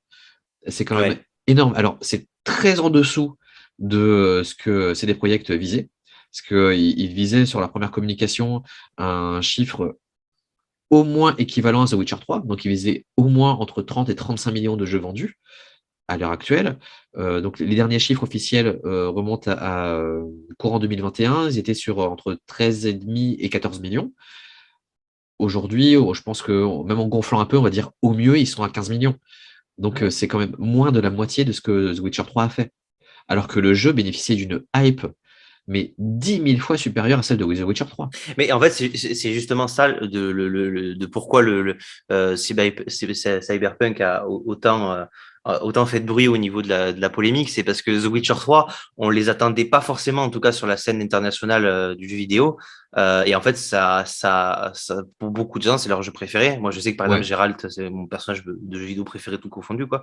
Euh, mais en fait, après le succès incroyable de The Witcher 3, on les attendait en fait sur Cyberpunk. En fait, ouais. on les attendait tellement, ça a été repoussé tellement de fois que tout le monde, que ce soit la presse spécialisée, que les influenceurs, que les gens qui faisaient des vidéos sur YouTube ou même les fans, ben, je sais pas toi, mais moi je sais qu'avant la sortie de Cyberpunk, on s'est tous dit, ça sent pas bon, Ouais, ça sent pas bon. C'est pour ça que ouais, ça a ouais. autant fait de bruit aussi, je pense, hein. Ouais, ouais, ouais, tout à fait. Et en plus, il y avait des vidéastes en particulier qui ont tiré la sonnette d'alarme très rapidement. Je pense en particulier à Exerve qui avait fait un travail vraiment difficile parce qu'il avait fait une longue vidéo sur Cyberpunk pour montrer ce qui n'allait pas et il avait alerté en amont sur les réseaux sociaux en disant surtout n'y allez pas et ce qui lui a valu une vague de bâchage en règle totalement inappropriée, mais il a eu le courage de dire les choses. Et c'est aussi ça le travail du journaliste dans le jeu vidéo, c'est-à-dire qu'on a une responsabilité morale envers les gens qui nous lisent, qui sont des joueurs, qui vont aller dépenser de l'argent dans des jeux. Donc on n'a pas de responsabilité autre que d'être honnête envers eux. Et pour le coup, il y a eu un énorme scandale autour de Cyberpunk par rapport à ça. C'est que certains ont dit que les journalistes n'étaient pas honnêtes parce qu'ils avaient eu le jeu en avance et qu'il y avait eu connivence et qu'il y avait eu entente en disant si vous ne donnez pas de bonnes notes à Cyberpunk, ça risque de mal se passer après envers les éditeurs. Mais quelque part, que ça se passe bien ou pas avec les éditeurs, moralement, tu dois dire les choses. Et Oui, bien ça, sûr, ouais. ça a déclenché un bon gros shitstorm fin 2020 et début 2021. Un peu, Et c'est pour ça qu'il y a eu je sais pas si tu as vu, il y a eu une actu il y a pas longtemps, je crois que c'était un développeur d'une boîte américaine, je sais plus laquelle, je dirais pas, qui avait dit que ce serait certainement la fin des notes de jeux vidéo. Parce ouais. que tu vois, si tu mets une note en dessous, il y a énormément en plus dans la presse spécialisée de contrats, de clauses de confidentialité, ou même avant, on te donne le jeu, et si tu donnes une mauvaise note, peut-être qu'on te refera pas confiance derrière, tu vois. C'est un peu Ne ce qui peut- s'est passé. Ouais, ouais, oui, tout à fait.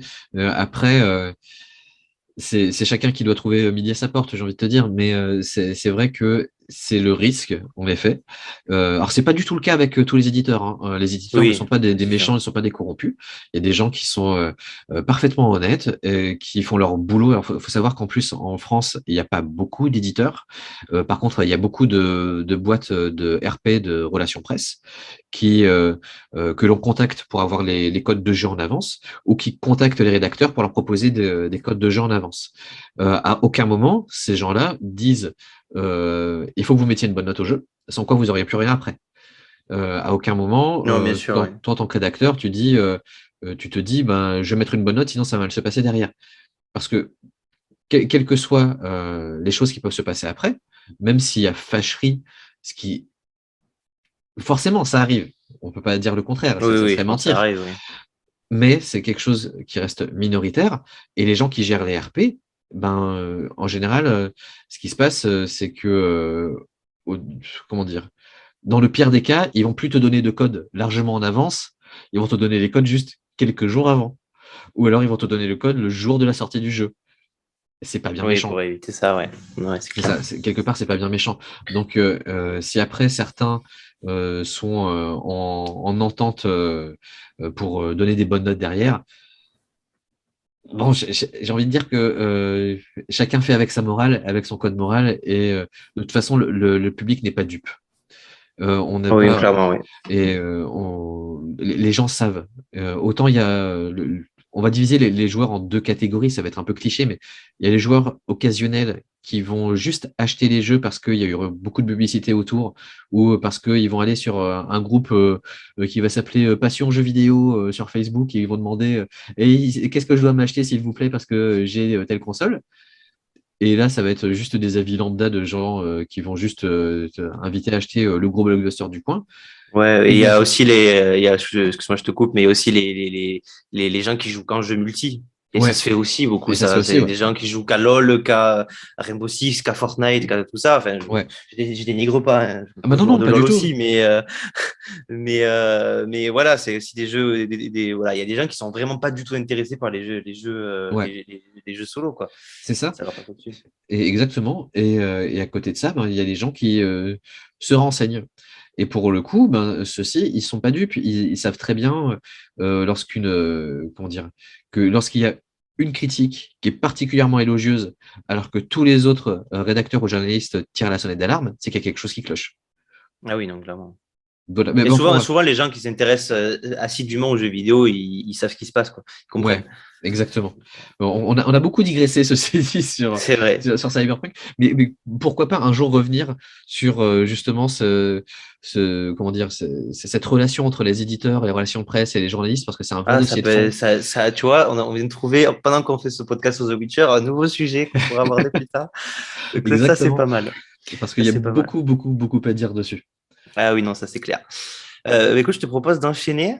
Ouais, J'aimerais même parler un peu de l'univers cross-média, c'est-à-dire tout ce qui s'est fait autour de The Witcher, juste pour faire un panel bien de sûr. tout ce qui a été fait, de tout ce qui reste à faire, qui n'est pas encore sorti et tout.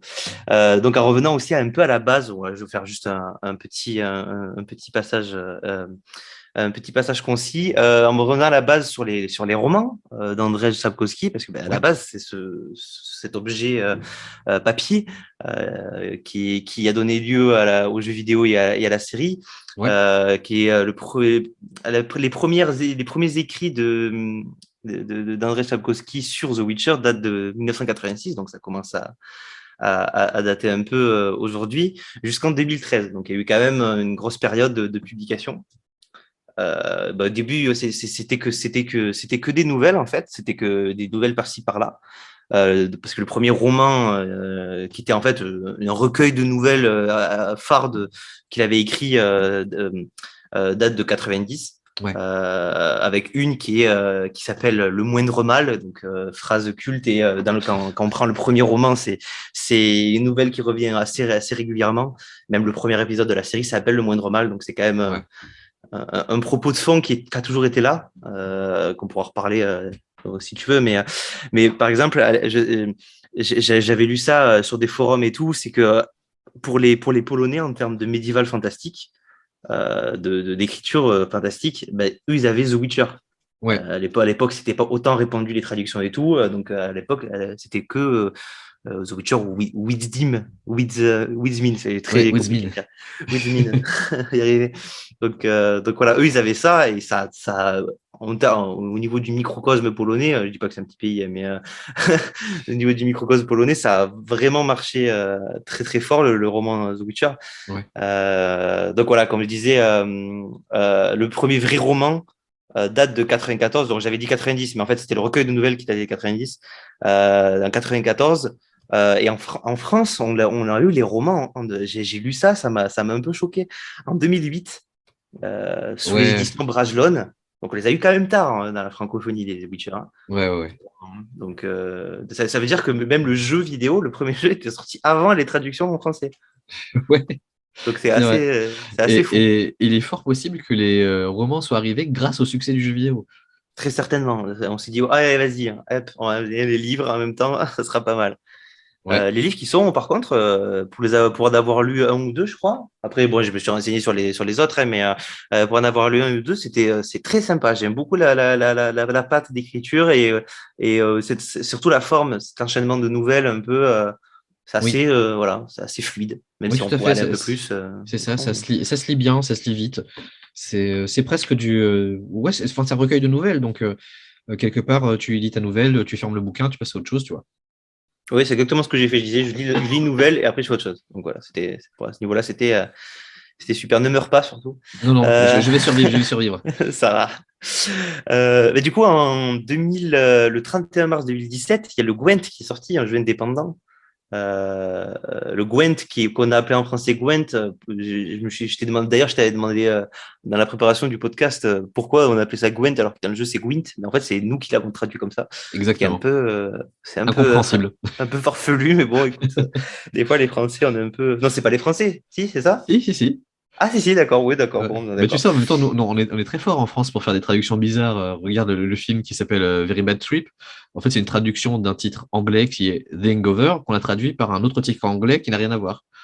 Ouais, voilà. On sait Ou faire alors, ça, il n'y a pas de problème. ouais, ouais, c'est assez bizarre parce que pourtant Gwent ça marchait bien. En plus, on avait déjà joué au jeu, donc tout le monde connaissait le Gwent. C'est pour ça que c'est un peu particulier, mais bon, bref.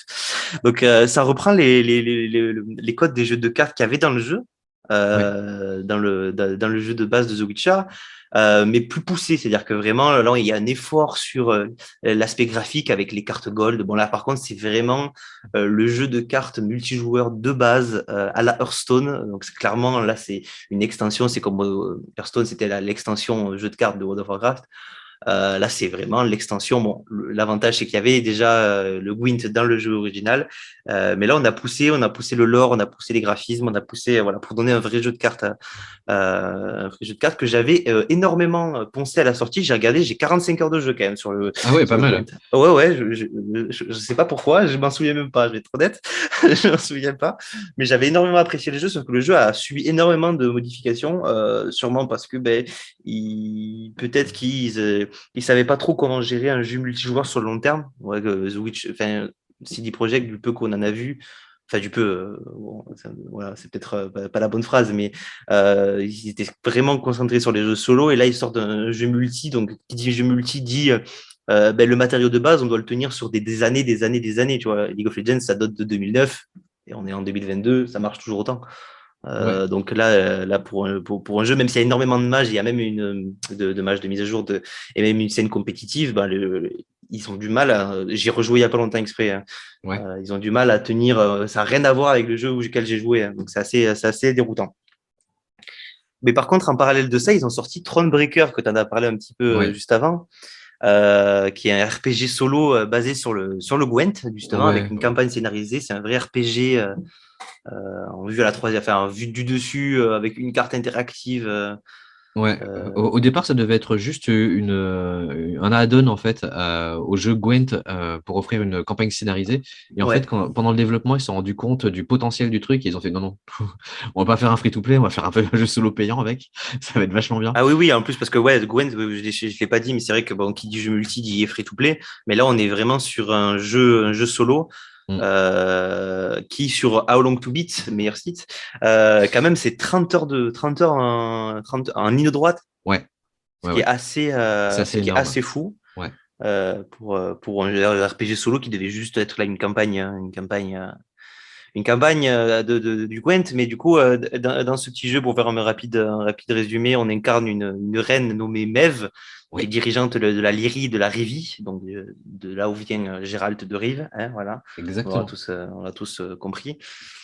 Cette reine qui a été destituée par Nilfgaard, et du coup, ben, on va suivre les aventures de cette reine, mais voilà, donc qui est nouveau personnage, nouveaux histoires, mais dans l'univers de Witcher, donc Ouais, vrai RPG. Mais par contre, là, il y a vraiment, c'est pas que le Gwent, c'est-à-dire que il y a des phases de Gwent avec notre propre deck et tout, mais il y a des phases où on a des directives et des règles précises donc par exemple, tuer tel wyvern dans le jeu, donc il y a vraiment Mhm. un aspect beaucoup plus stratégique. Et là, vraiment Ouais. solo, quoi. Ouais, ouais, ouais. Et puis, il y a pas mal de fanservice. Enfin, juste, il y a un passage qui est vraiment cool, où en fait, Maeve se retrouve prisonnière, pris entre deux feux. Et en fait, il y a Geralt, qui s'appelle pas encore de Rive, qui débarque avec ses potes, qui la sauve, et du coup, elle l'anoblit. Et tu as tout ce passage de l'anoblissement où il devient donc Geralt de Rive. Et c'est voilà, c'est plutôt cool. Ah oui, pour les Vraiment. fans de The Witcher, très Ouais, content. c'est ça. Allez pas jouer au jeu, hein, allez regarder ça sur YouTube, mais ouais, c'est plutôt cool. Ouais, ouais. Mais du coup, il a reçu un très, très bon succès critique. Donc, Ouais. comme quoi, on voit que. Je crois est-ce que tu connais, parce que là, j'en vois pas, mais d'autres tentatives de jeux multi de ce CD Projekt? Parce qu'en jeu solo, on voit quand même qu'il gère niveau écriture. Donc, Alors en je crois termes pas de qu'il y jeu, en ait. je crois pas non plus.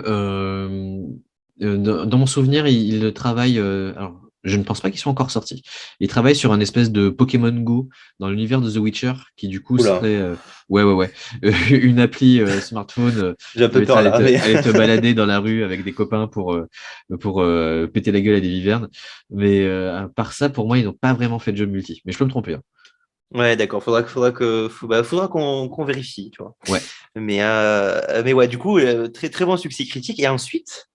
Il y a eu la série Netflix oui, la série Netflix The Witcher. Bon, là, clairement, qui a touché un autre public, qui a eu un succès phénoménal. Il me semble en plus que c'est voire la meilleure, le meilleur démarrage Netflix. ouais, Donc la première saison qui est sortie en 2019, qui dépeint les aventures de Gérald, toujours, qui est incarné par Henry Cavill, celui qui fait Superman, évidemment. mm, Bon, avec Yennefer, tout ça, la clique qu'on connaît.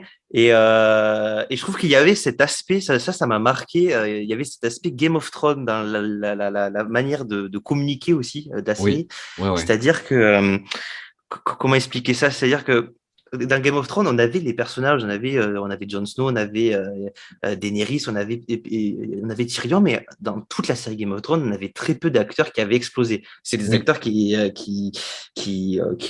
qu'ils avaient fait des petits rôles avant ou quoi que ce soit, qui ont été castés pour Game of Thrones, ouais. qui était succès. Bon, tout le monde connaît le succès de Game of Thrones, mais au final, tout le monde connaissait après les noms d'Emilia Clarke ou Peter Dinklage, sachant que on les avait jamais entendus avant pour la plupart, hein, donc Ouais. ces noms-là. Et ben c'est pareil, Henri Cavill, que ce soit Anya Chalotra, et j'ai oublié le nom de Siri, je l'ai pas marqué, c'est un peu dommage. J'ai oublié, c'est pas grave. Mais du coup, il y a eu cette communication un peu de starification des personnages. Ouais, Genre Henri Cavill, maintenant tu le connais pour Gérald, c'est pas pour bon, même s'il avait quand même buzzé avec Superman, mais ouais, pas qu'un peu, il avait tourné dans Mission Impossible 6 aussi, oui, bien sûr, ouais, avec ouais. une magnifique moustache. Ouais, mais même Kevin Moustache.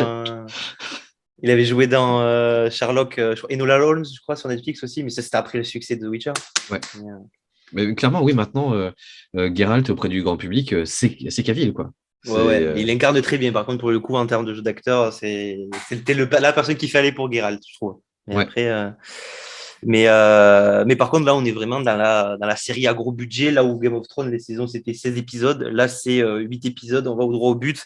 C'est-à-dire qu'à tel point que moi, ça m'a assez étonné qu'à la fin de la saison 2, il y avait déjà la chasse sauvage. oui, oui, oui. Il y avait déjà la chasse sauvage et il y avait déjà cette histoire de Yennefer qui se fait voler ses pouvoirs parce que dans les romans, ça arrive à la fin des romans et c'est encore autre chose par une genre de sorcière et tout, une genre de Ouais, démon. J'oublie son nom, mais c'est pas grave. Ça, c'est la fin du 2. Donc, ouais. à la fin de la saison 2. Donc, je me dis, qu'est-ce qu'ils vont raconter à la saison 3.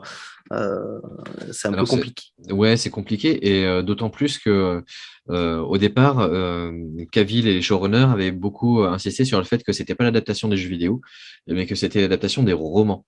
Alors, Ouais, dans les ça se ressent hein, déjà. ouais, ça se ressent, mais dans les faits, tu as quand même plein d'éléments de jeux vidéo qui interviennent, et Ouais. en particulier au niveau de la narration et de l'apparition rapide de la chasse sauvage.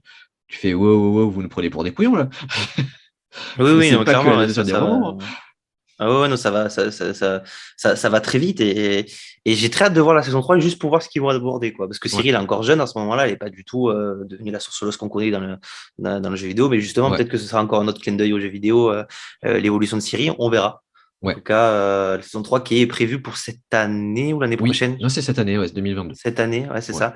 Ils ont montré déjà il y a quelques jours les premières images de la saison 3. Bon, enfin, c'est très maigre comme annonce, mais voilà. Mais en parallèle de ça, l'été dernier, une autre production qui a fait peu de bruit. Au final, je trouve qu'on en parle très peu, et c'est dommage. Enfin, je crois qu'il me semble que ça a vachement bien marché aussi. Mais le film qui est sorti sur les aventures de Vézimir, qui s'appelle Le Cauchemar du Loup, Ouais. The Witcher, The Cauchemar du Loup, qui moi m'a subjugué tellement c'était bien. Je m'y attendais pas, je savais même pas que ça sortait pour te dire niveau communication. Moi, ça m'est passé mais complètement au-dessus. Je savais même Ouais. pas que ça allait sortir. Pour moi, ça a apparu sur ma bibliothèque Netflix pour te dire. Donc, Oui, c'est donc vraiment un film qui est hyper intéressant, hein, qui du coup revient sur bah, justement l'âge d'or dont on parlait enfin, tout à l'heure, sur les origines de Vézémir, comment il est devenu celui qu'il est, quoi. Et oui, oui, vraiment, les moi, je origines de suis. Vézémir qui devait avoir, je crois, de ce que j'ai lu, là, il devait avoir 110 ans. Donc là, dans les jeux vidéo, je crois quand il est vieux, il en a 200. Ouais, Donc là, c'est vraiment sa phase jeune, mais justement, pendant l'âge d'or des sorceleurs, quand Kaer Morhen est toujours construit, est pas en ruine, tu vois, il y a toujours des sorceleurs qui se créent avec les fameuses métamorphoses qu'on nous dépeint à chaque fois, mais qu'on n'a jamais vues, au ouais, final. Donc là, je crois qu'on en voit des oui, sorceleurs qui se transforment. ouais, Donc avec des scènes de combat qui sont vraiment en prix d'animation, enfin du genre de l'animation, ouais. parce que là, clairement, on n'est pas dans The Witcher 3. Genre, je me rappelle une scène où il y avait Zemir qui saute dans les airs, qui fait des saltos avant, qui court de partout et tout. J'ai dit, qui lance un igni, mais là, littéralement, là, c'est la boule de feu qui part à 20 mètres. Ah Là, ouais, c'est très c'est très assez fou. ouais, c'est très très empreint de la philosophie de l'animé japonais, et c'est vraiment cool. Ouais, ouais, je suis Ah d'accord oui, avec oui, toi, c'est là, vraiment on aurait cool. vraiment un animé japonais. Mais là, pour le coup, moi, j'ai été très surpris. Et attention, spoiler, si vous l'avez pas vu, attention. Mais à la fin du film, peut-être qu'il y aura, vu que ça avait quand même gros succès, peut-être qu'il y aura une suite. À la fin du film, on voit Gérald, Oui, enfant. Et ouais. ça m'a touché. Mon cœur de fan a été touché, tu vois. On voit Gérald enfant. Et donc, peut-être qu'on pourrait peut-être espérer, je sais pas, il me semble que c'est peut-être un one-shot. Je sais pas. Je sais pas, honnêtement, je sais pas si ça a vraiment eu le succès escompté. Alors, d'autant plus que, comme tu disais, il n'y a pas vraiment eu de com autour, enfin, pas une aussi grosse com que pour la série, et c'est assez dommage. Donc, à voir. Après, il y a aussi la prochaine série qui vient d'être annoncée, donc le spin-off Blood Origin. Donc, ça risque aussi d'évincer toute possibilité de suite au Ouais. Cauchemar du Loup. Va Ouais, voir. ouais, il y a eu la suite Blood Origin qui revient 1200 ans avant l'arrivée des sorceleurs Ouais, sur la conjonction des sphères. Donc, c'est cet événement où il y a eu l'arrivée des monstres dans le monde de The Witcher. ouais, Donc là, pareil, l'apparition des premiers sorceleurs et tout, qui est prévu pour 2022 avec une saison de 6 épisodes, mais on s'en sait oui, pas plus que ça, à part ouais. un trailer toujours aussi beau, mais bon, avec les budgets qu'ils ont. Donc c'est clair que là, on peut qu'attendre que du bon pour cette série parce que ça peut qu'apporter un peu plus de lore. Après, est-ce que ce sera vraiment canon à 100%? Bah, on verra On quand ça verra. sortira.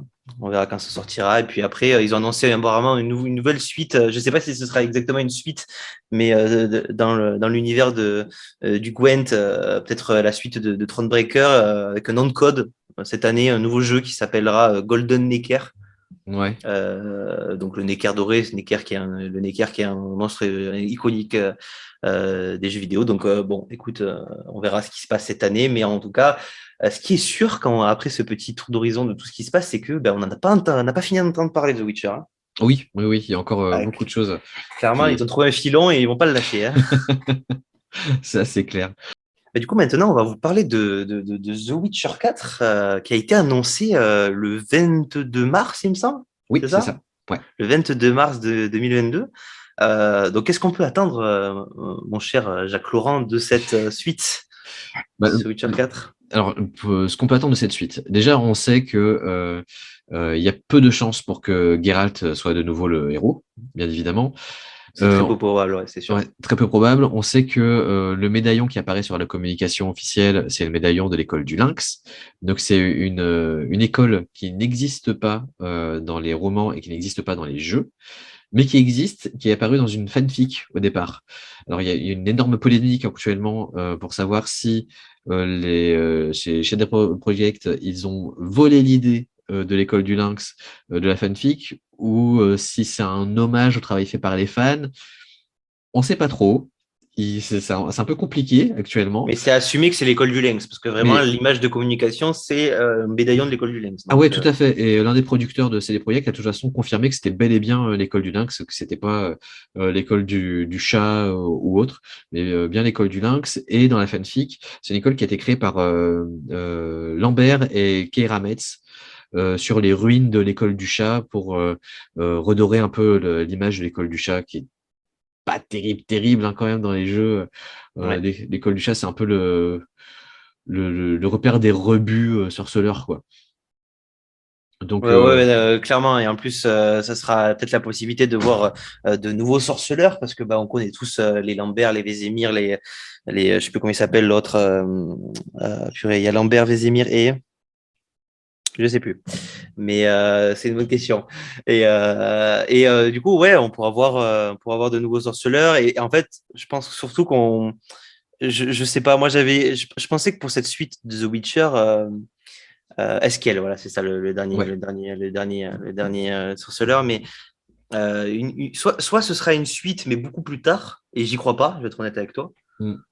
Soit ce sera, et moi en tout cas ce que j'attends, ce sera surtout peut-être un peu comme ce que la série Blood d'origine, c'est vraiment longtemps avant, qu'est-ce qui s'est passé, quoi, tu vois. Ouais. L'âge d'or des sorceleurs, être en plein dans tous ces sorceleurs autour de nous, et peut-être justement, si on ne crée pas de nouveaux personnages, enfin s'il n'y a pas de nouveaux personnages, si on n'incarne pas Gérald ou Ciri ou des personnages connus, sûrement pourra créer notre propre personnage. Moi, c'est une idée qui me plaît pas, je vais être honnête avec toi, parce que moi, si j'avais autant aimé The Witcher, c'est parce qu'il y avait vraiment un personnage ancré dans le jeu, mais Ouais. je pense que la tendance actuelle des industries, c'est surtout donner aux joueurs la possibilité de créer son personnage et son propre histoire. Après, c'est pas incompatible avec une narration assez resserrée parce que justement, dans les Mass Effect, tu vois, tu as un personnage masculin de base, un personnage féminin de base que tu peux customiser comme tu veux, mais ça reste le commandant Shepard quoi qu'il arrive. Donc pourquoi pas partir sur ce système-là où ils te permettent de créer un sorceleur homme ou femme qui a un nom prétiré et avec une histoire resserrée, mais que tu peux customiser physiquement. Donc ça serait pas forcément déconnant. Après, moi, la préquelle, je pense pas parce que, étant donné qu'ils ont confirmé l'école du Lynx et que l'école du Lynx s'est bâtie sur les ruines de l'école du chat, c'est Ouais, mais du coup, forcément ça, là, ce plus serait, tard, quoi. ouais, ce serait vraiment assumé que c'est tiré de la fanfic, Ouais. s'ils font ça.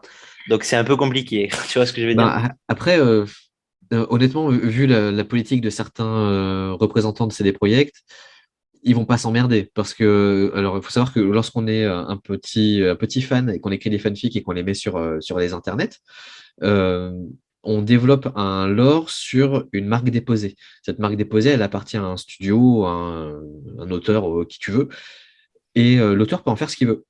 Techniquement, c'est une espèce de flou artistique en termes juridiques. L'auteur peut très bien dire, bah ok, tu as développé sur mon lore, donc maintenant c'est à moi. Et puis tu peux toujours aller te brosser. Ouais, Donc, mais déjà qu'il y a eu des polémiques sur Cyberpunk, là, je pense que les fans, et je pense que toi comme moi, si on voit ça, on se dira, bon, peut-être que le jeu est ouf, tu vois, mais c'est pas très ouais, compliqué, quoi. après, ils peuvent très bien s'être entendus avec les auteurs. Hein. Bien sûr, bien sûr. Les auteurs se sont pas du tout exprimés dessus, donc ça veut bien dire ce que. Enfin, le silence, il est aussi très signifiant. C'est qu'il y a quelque chose qui se passe entre eux en ce moment, entre eux et c'est des projets. Donc, il va Certainement, certainement oui. y avoir une petite entente ou un petit chèque ou un petit remerciement dans les crédits, tu vois. Mais c'est clair que euh, De toute façon, ce qui est clair, c'est que pour The Witcher 4, ils partent sur une nouvelle histoire. On ne sait pas si ça va être une nouvelle trilogie ou quoi, ou qu'est-ce, mais en tout cas, ça va être une nouvelle saga avec un nouveau personnage. Moi, je dis que enfin, je vois mal réexplorer les mêmes territoires que dans The Witcher 3. Alors, pourquoi pas repartir sur un nouvel empire, un nouveau continent, ou tu vois, enfin, le monde est vaste, quoi. Le monde se limite pas à l'empire. Donc, pourquoi pas partir complètement ailleurs? Ah ouais, ouais, non, clairement, je pense que ce sera très différent parce qu'on s'en ressentait vraiment que la fin de The Witcher 3, c'était la fin d'une trilogie, c'était la fin Ouais, des personnages, c'était la fin de Ciri, c'était la fin de Geralt, de Yennefer et tout. Enfin, la fin, pas leur mort, mais on va dire qu'ils ont quand même raconté beaucoup d'eux et je pense pas que ce sera très pertinent de replonger là-dedans. Et en plus, surtout que, vu que CD Projekt, ils ont vraiment pris The Witcher sous leur aile, mais au-delà des romans, au-delà d'Andrzej Sapkowski, tu vois. ouais, Donc là, je pense vraiment que ce sera une création full originale. Avec de nouveaux personnages. Donc là, ça serait bien vraiment qu'ils fassent un vrai nouveau jeu, mais vraiment dans le lore, dans l'univers de The Witcher. Donc avec cette dark fantasy un peu politisée et en même temps un peu sauvage avec les monstres et tout, mais vraiment un nouveau départ avec de nouveaux ouais, personnages, avec une nouvelle proposition. Ce ouais. sera compliqué à accepter pour les joueurs parce qu'ils ont côtoyé tout ça, mais je pense que ça peut être vraiment quelque chose qui peut marcher au final, tu vois. Ah ouais, complètement. De toute façon, je pense qu'il ne faut pas qu'ils commettent les mêmes fautes que certains autres ont pu faire avec leur numéro 4. Je pense, là, on parlait de Mass Effect tout à l'heure, donc je repense à Mass Effect 4, Mass Effect Andromeda, qui avait tout faux sur toute la ligne en termes de narration, en termes de lore, parce que justement, ils n'ont pas su suffisamment prendre leur distance avec ce qui s'était fait avant. Et ils ont voulu reprendre leur distance, mais un tout petit peu, et ne pas froisser les fans. Et résultat, c'était un jeu fade. Alors que je pense que la licence de Witcher est suffisamment forte pour qu'ils puissent justement tout se permettre. Ils puissent se dire, ben ouais, en fait, le monde qu'on a exploré dans The Witcher 3, c'est juste une toute petite partie de la réalité. Nous, on vous propose de partir à 1000 kilomètres de là, de l'autre côté de l'océan, et voilà ce qui s'y passe, parce que là-bas aussi, il y a eu la conjonction des sphères, il y a eu aussi une invasion de monstres. Peut-être que les sorceleurs de là-bas, ils n'ont pas tous disparu. Peut-être qu'il y a une vraie caste de sorceleurs qui existe bel et bien, tu vois, Ouais, il y a des possibilités énormes, et ouais. mais le problème, c'est que peut-être qu'il n'y aura pas la com et l'attente qu'a eu Cyberpunk, même si apparemment ils ont annoncé The Witcher 4, mais il me semble il est pas prévu avant 2027 ou un truc comme ça, Ouais. de ce que Ouais, j'ai il y a au entendu. moins 4 ans de développement là. Voilà, Ouais. et le problème, c'est que là, en termes d'attente, je trouve en tout cas, hein, de mon point de vue, que c'est encore pire que Cyberpunk. C'est-à-dire Ah que ouais, c'était. là, on a eu The Witcher 3 qui est succès, 34 millions de ventes, Geralt, meilleur personnage de jeu vidéo, plein de personnages et tout. Et là, s'ils recommencent de zéro pour le faire accepter aux fans, bon, ils peuvent faire ce qu'ils veulent, mais ils ont intérêt à pas se foirer, quoi, c'est tout. Mais, Ouais, et puis moi, c'est ce qui m'a vraiment surpris, c'est on connaît l'impact de The Witcher au niveau de la com, mais là, la com, ça a été un tweet de 5 lignes, une image, et ça a mis le feu à toutes les rédactions. C'était ah un oui. truc de fou, hein. Enfin, sur Twitter, c'était devenu n'importe quoi. Toutes les spéculations sont parties dans tous les sens. Il y a pas, enfin, toutes les Mais rédactions sont personne l'attendait. Je sais pas si toi tu l'attendais, mais moi, absolument pas. pour moi, c'était pas possible. Ça a été vraiment un effet de surprise. Je pense que la notification a apparu avec le hashtag The Witcher 4 et personne n'a compris ce qui se passait, quoi. Et Ah ouais, ça j'y a croyais été. pas. Je croyais que c'était un fake, hein, mais Beaucoup de gens on pensait que c'était un troll, hein, que le compte de CD Projekt s'était fait pirater ou une connerie comme ça. Mais en fait, non, pas du tout.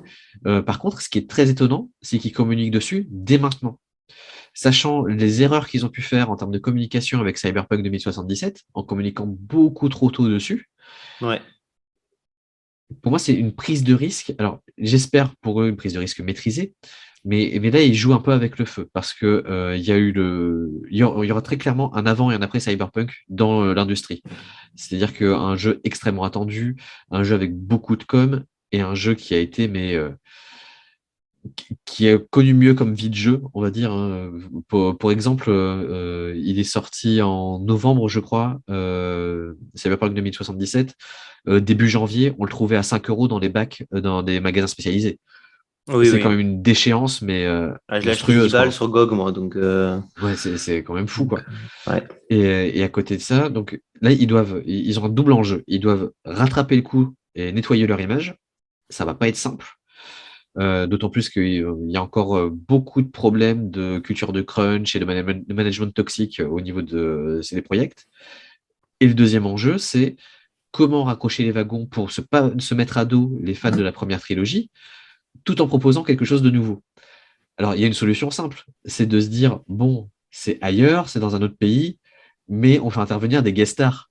Tu vois, faire intervenir un Geralt vieillissant ou faire intervenir Yennefer ou même Ciri en personnage secondaire, ça va forcément raccrocher les wagons. Mais est-ce que ça va suffire pour que les fans disent oui, ok, c'est le nouveau Witcher qu'on veut? Je suis pas sûr. La solution de Ouais. facilité, ça serait de dire bah c'est bon, allez, cette fois-ci, vous allez jouer Ciri, quoi. Oui, la solution de facilité, c'est si on doit jouer Siri de A à Z, je pense qu'il y en a beaucoup qui seront déçus parce qu'on n'en attend pas ça pour le coup, hein. Ouais. Surtout que moi, personnellement, le personnage de Siri, il me fatigue. Je trouve qu'on l'entend partout, tout le temps, que c'est dans la série, The Witcher 3, série par-ci, série par-là, tu vois. Donc, c'est pour ça qu'il faut peut-être que je fasse The Witcher 1 et 2, si on en entend pas beaucoup parler. Mais, euh, mais je trouve qu'on se concentre pas assez sur Geralt, même dans les romans. C'est un peu dommage. Mais bon, on verra avec The Witcher 4 ce qu'il en est, quoi. Ouais. Et au niveau du monde, du coup, qu'est-ce que tu en attends? Moi, je pense qu'ils vont conserver de toute façon l'open world parce que ça marche trop bien. Oui, Mais c'est impossible. Je me faisais la réflexion par rapport à Elden Ring. Je dis, ils sont passés de Dark Souls qui est très étriqué à ça. ouais, Est-ce que c'est possible qu'ils reviennent à un level design très, très petit, tu vois? ouais, Donc, je me pose la même chose sur The Witcher 3 avec le monde ouvert qui est absolument gigantesque de The Witcher 3. Est-ce qu'ils vont pouvoir revenir sur quelque chose de linéaire? Pas du tout. non, Euh, non, clairement pas, clairement pas. Donc, clairement pas. Donc clairement, je pense ils resteront sur le genre de l'open world. Après, je pense pas, et ce serait encore une fois, je pense ils ont assez fait le tour de Novigrad, de Ouais, Skellige, de tout ça. Donc, clairement, je me rappelle, on en a pas du tout évoqué pour l'instant. Bon, si on évoque tout, on en a pour 40 ans, mais des extensions de The Witcher 3 qui ont eu un succès, parfois peut-être plus que le jeu vidéo, en tout cas oui, chez les vrais fans, oui, oui. parce qu'il n'y a pas des faux fans et des vrais fans, hein, ne me faites pas dire ce que j'ai pas dit, mais, mais qui explorent de nouvelles contrées. Et même, je me rappelle que quand j'ai fait Hearthstone, il parle d'une contrée un peu, je sais plus le nom, je pourrais pas, excusez-moi, mais avec le prince au début, là, le prince un peu sultan, Oui, une contrée lointaine, ouais, un peu un prix un peu oriental et tout. Donc, on pourrait oui. aller de ce côté-là et tout aussi, tu vois. Donc, Mais complètement, complètement. Complètement. Et puis, qui sait, enfin, le jeu s'appelle The Witcher 4, mais si ça se trouve, wow.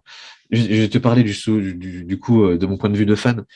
Mon vrai kink, ça serait d'incarner un être humain et qui soit qu'on lui fasse subir la mutation en cours de jeu, ah qu'il oui, ce devienne serait génial, hein. un sorceleur en cours de jeu. Là, ça serait, mais un panard absolu. Et tu vois, qu'on montre une bonne fois pour toutes la transformation, comme on l'a vu dans Le Cauchemar du Loup, qu'on nous la montre, qu'on la fasse subir. Et là, il y aurait vraiment quelque chose de nouveau et d'accrocheur. Bah, ouais, c'est clair. Et en plus, cette fois-ci, j'aimerais bien que on puisse enfin kiffer le gameplay. Ah oui, S'il vous s'il vous plaît, plaît. quoi. Ouais, parce qu'ils font des jeux tellement bien, mais le gameplay, ben, en fait, c'est compliqué. Moi c'est ce qui m'a fait arrêter le jeu plusieurs fois, parce que j'ai recommencé plusieurs fois le jeu, The Witcher 3.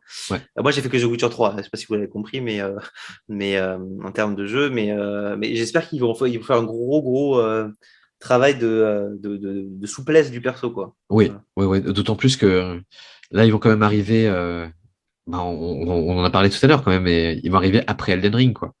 Et pour Ouais, moi, il y a clairement. il y Autant aura il y a un eu. avant, un après, tu vois. Ouais, ouais, Voilà. ouais. Dans l'approche de l'open world, de la polyvalence du gameplay, de la souplesse de gameplay, là, il va falloir qu'ils cravachent pour pouvoir arriver à quelque chose d'honnête, quoi.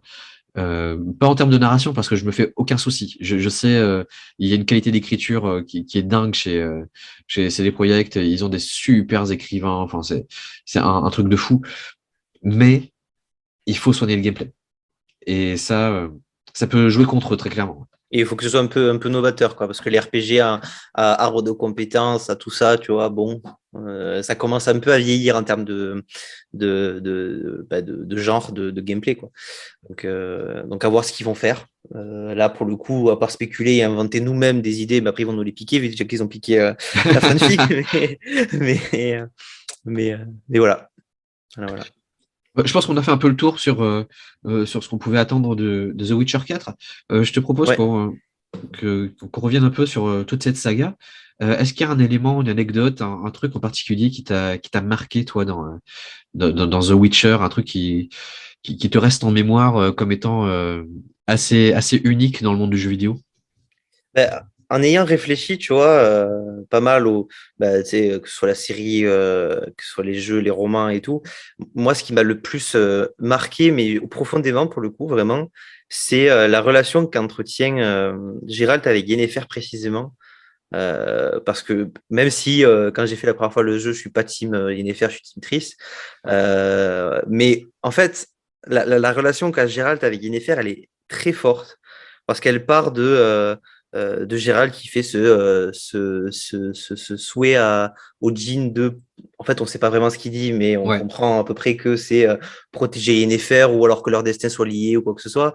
Mais en fait, ils ont cet amour, ça se sent qu'en fait, ils sont amoureux, tu vois, mais ouais, profondément. Et en fait, cet amour profond, il est ancré par le lien imaginaire qu'a le djinn, mais pour moi, c'est plus que ça, c'est une métaphore de si tu t'aimes autant, c'est que tu es toujours lié au fond. En fait, il y a un truc très profond au niveau du propos amoureux, tu vois, et oui. romantique, qui m'a vraiment marqué, surtout qu'en plus, Gérald et Yennefer ne peuvent pas avoir d'enfant, mais au final, ils arrivent à avoir un enfant qui est Ciri, au final, qui n'est pas le leur, mais qui c'est tout comme. Ouais. Et en fait, moi, ce qui m'a le plus, mais vraiment le plus marqué, c'est que Gérald s'est présenté comme quelqu'un d'extrêmement dur, et a raison, avec après tout ce qu'il a vécu, il est quand même quelqu'un de très dur. Ouais. En fait, quand il est avec Yennefer, mais en fait, il est plus humain que n'importe qui. Et il est même, comment dire, il est même en position d'infériorité face à Yennefer en Oui. termes de sentiments. Ouais, ouais, complètement. Et mais pour moi, je me suis dit, c'est ça qui m'a fait dire que j'ai aimé le personnage de Gérald, parce que tout le monde le traite comme, parce que même moi, au début, je me suis dit, c'est un sorceleur, il est présenté comme ça, un sorceleur, il n'a pas de sentiments. Parce que il a vécu tout ça, peut-être que les mutations, ça va faire en sorte que il soit bloqué sentimentalement. Mais en fait, pas du tout, c'est juste un humain, en fait. Ouais, Voilà, c'est pas un c'est ça. mutant, c'est pas voilà, c'est un humain. Ouais, je suis complètement d'accord avec toi. C'est une saga qui est profondément humaine, en fait. Et moi, c'est l'élément que je vais retenir, c'est que c'est une saga à la fois humaine et très mature. Tu vois, c'est un jeu, enfin une saga de jeu qui ne prend pas les joueurs pour des idiots. Il n'y a pas de connivence en mode hey, c'est un super-héros et il va rien lui arriver, c'est bon, roule, on s'en fout, tu sais ce qui va se passer. Non, c'est vraiment une saga où le héros, c'est une gueule cassée. Sur ce dehors de héros assez froid ou autre. En fait, c'est quelqu'un qui souffre énormément, Geralt, et on arrive à le faire ressentir tout ce qu'il a vécu et créer de l'attachement envers lui parce que justement, il est quelque part en étant sorceleur, il est presque plus humain que les humains. Parce que quand il est confronté à des humains, souvent, ce sont quand même des gens pas cool, on va dire ça comme ça.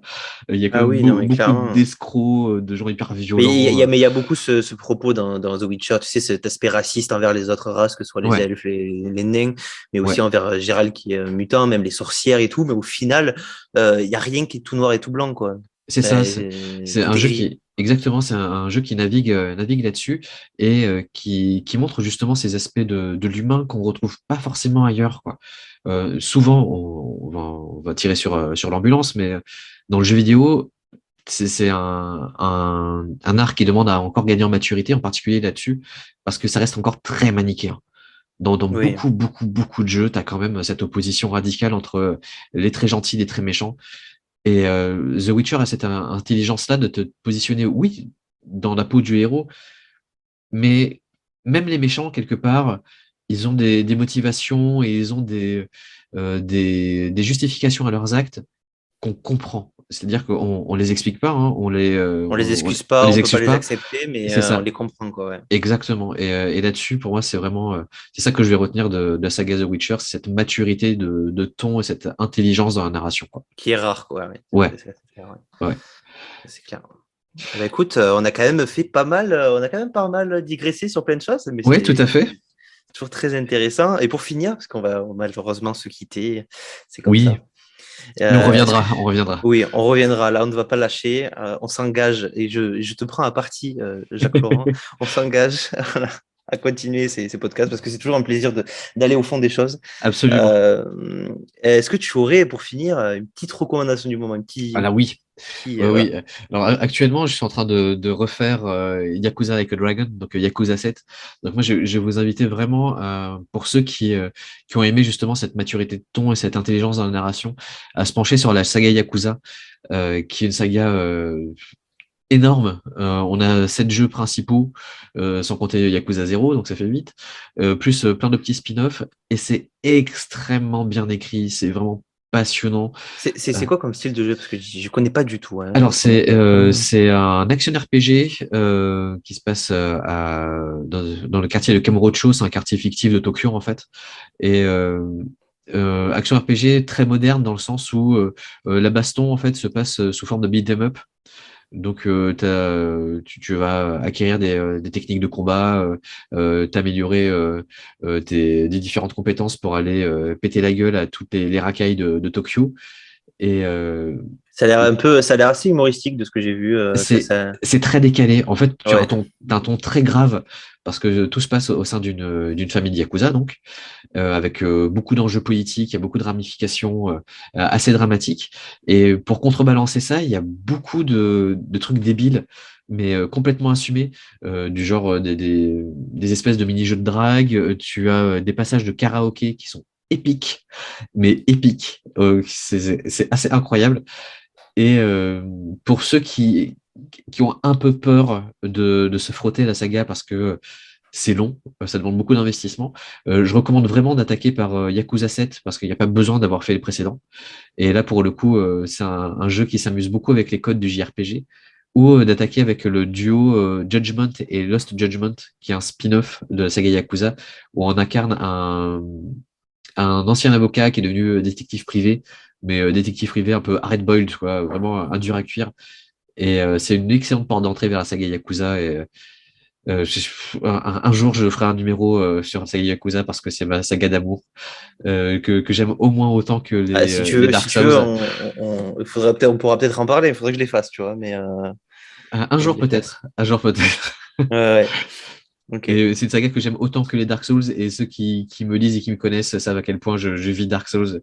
Donc voilà, c'est ma saga de cœur aussi. Et toi, est-ce que tu as une petite recommandation?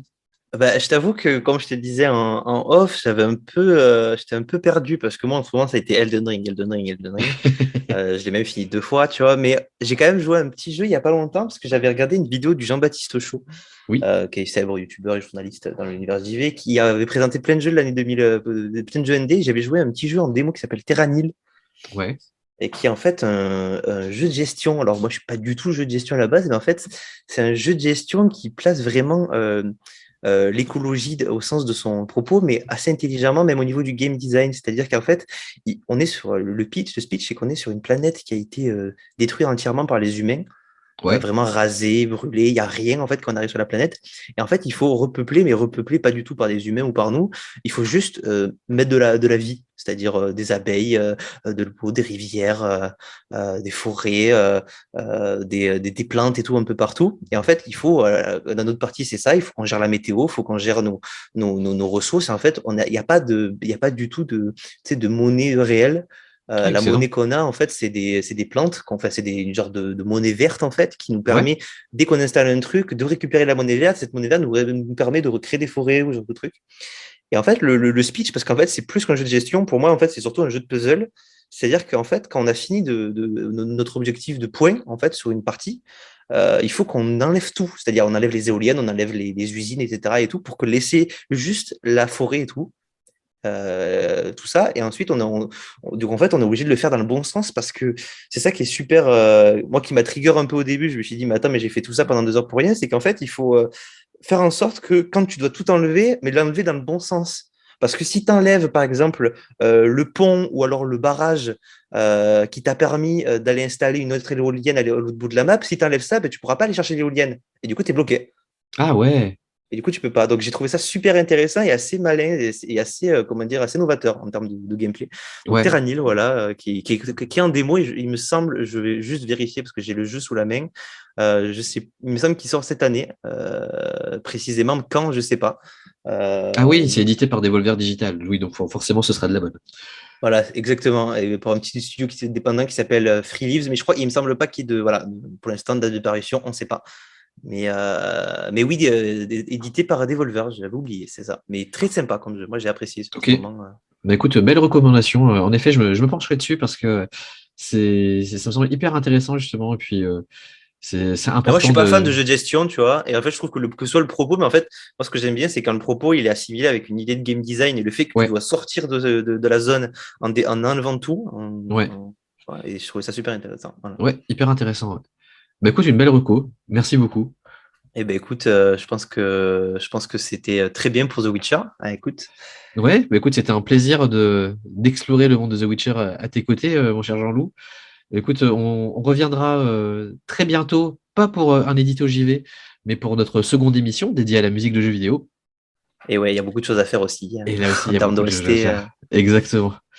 Écoutez, merci beaucoup pour votre attention à tous. N'hésitez pas à faire des petits commentaires, partager, liker, même nous faire des reproches ou des recommandations, des idées de thèmes. N'hésitez surtout pas, que ce soit sur les réseaux sociaux, sur Apple Podcasts, Spotify, Deezer, YouTube, on est partout. Vous pouvez nous trouver très facilement. Merci encore. Un peu partout. Et Ouais, moi, j'aimerais juste glisser un petit mot à mon ami Pierre qui a réalisé notre générique. absolument. Magnifique compositeur. Et je te remercie, Jacques Laurent, d'animer ce petit podcast avec moi. C'est un Et puis plaisir. à la prochaine pour un nouvel épisode. Ça marche. À la prochaine. Allez, ciao. Ciao, ciao.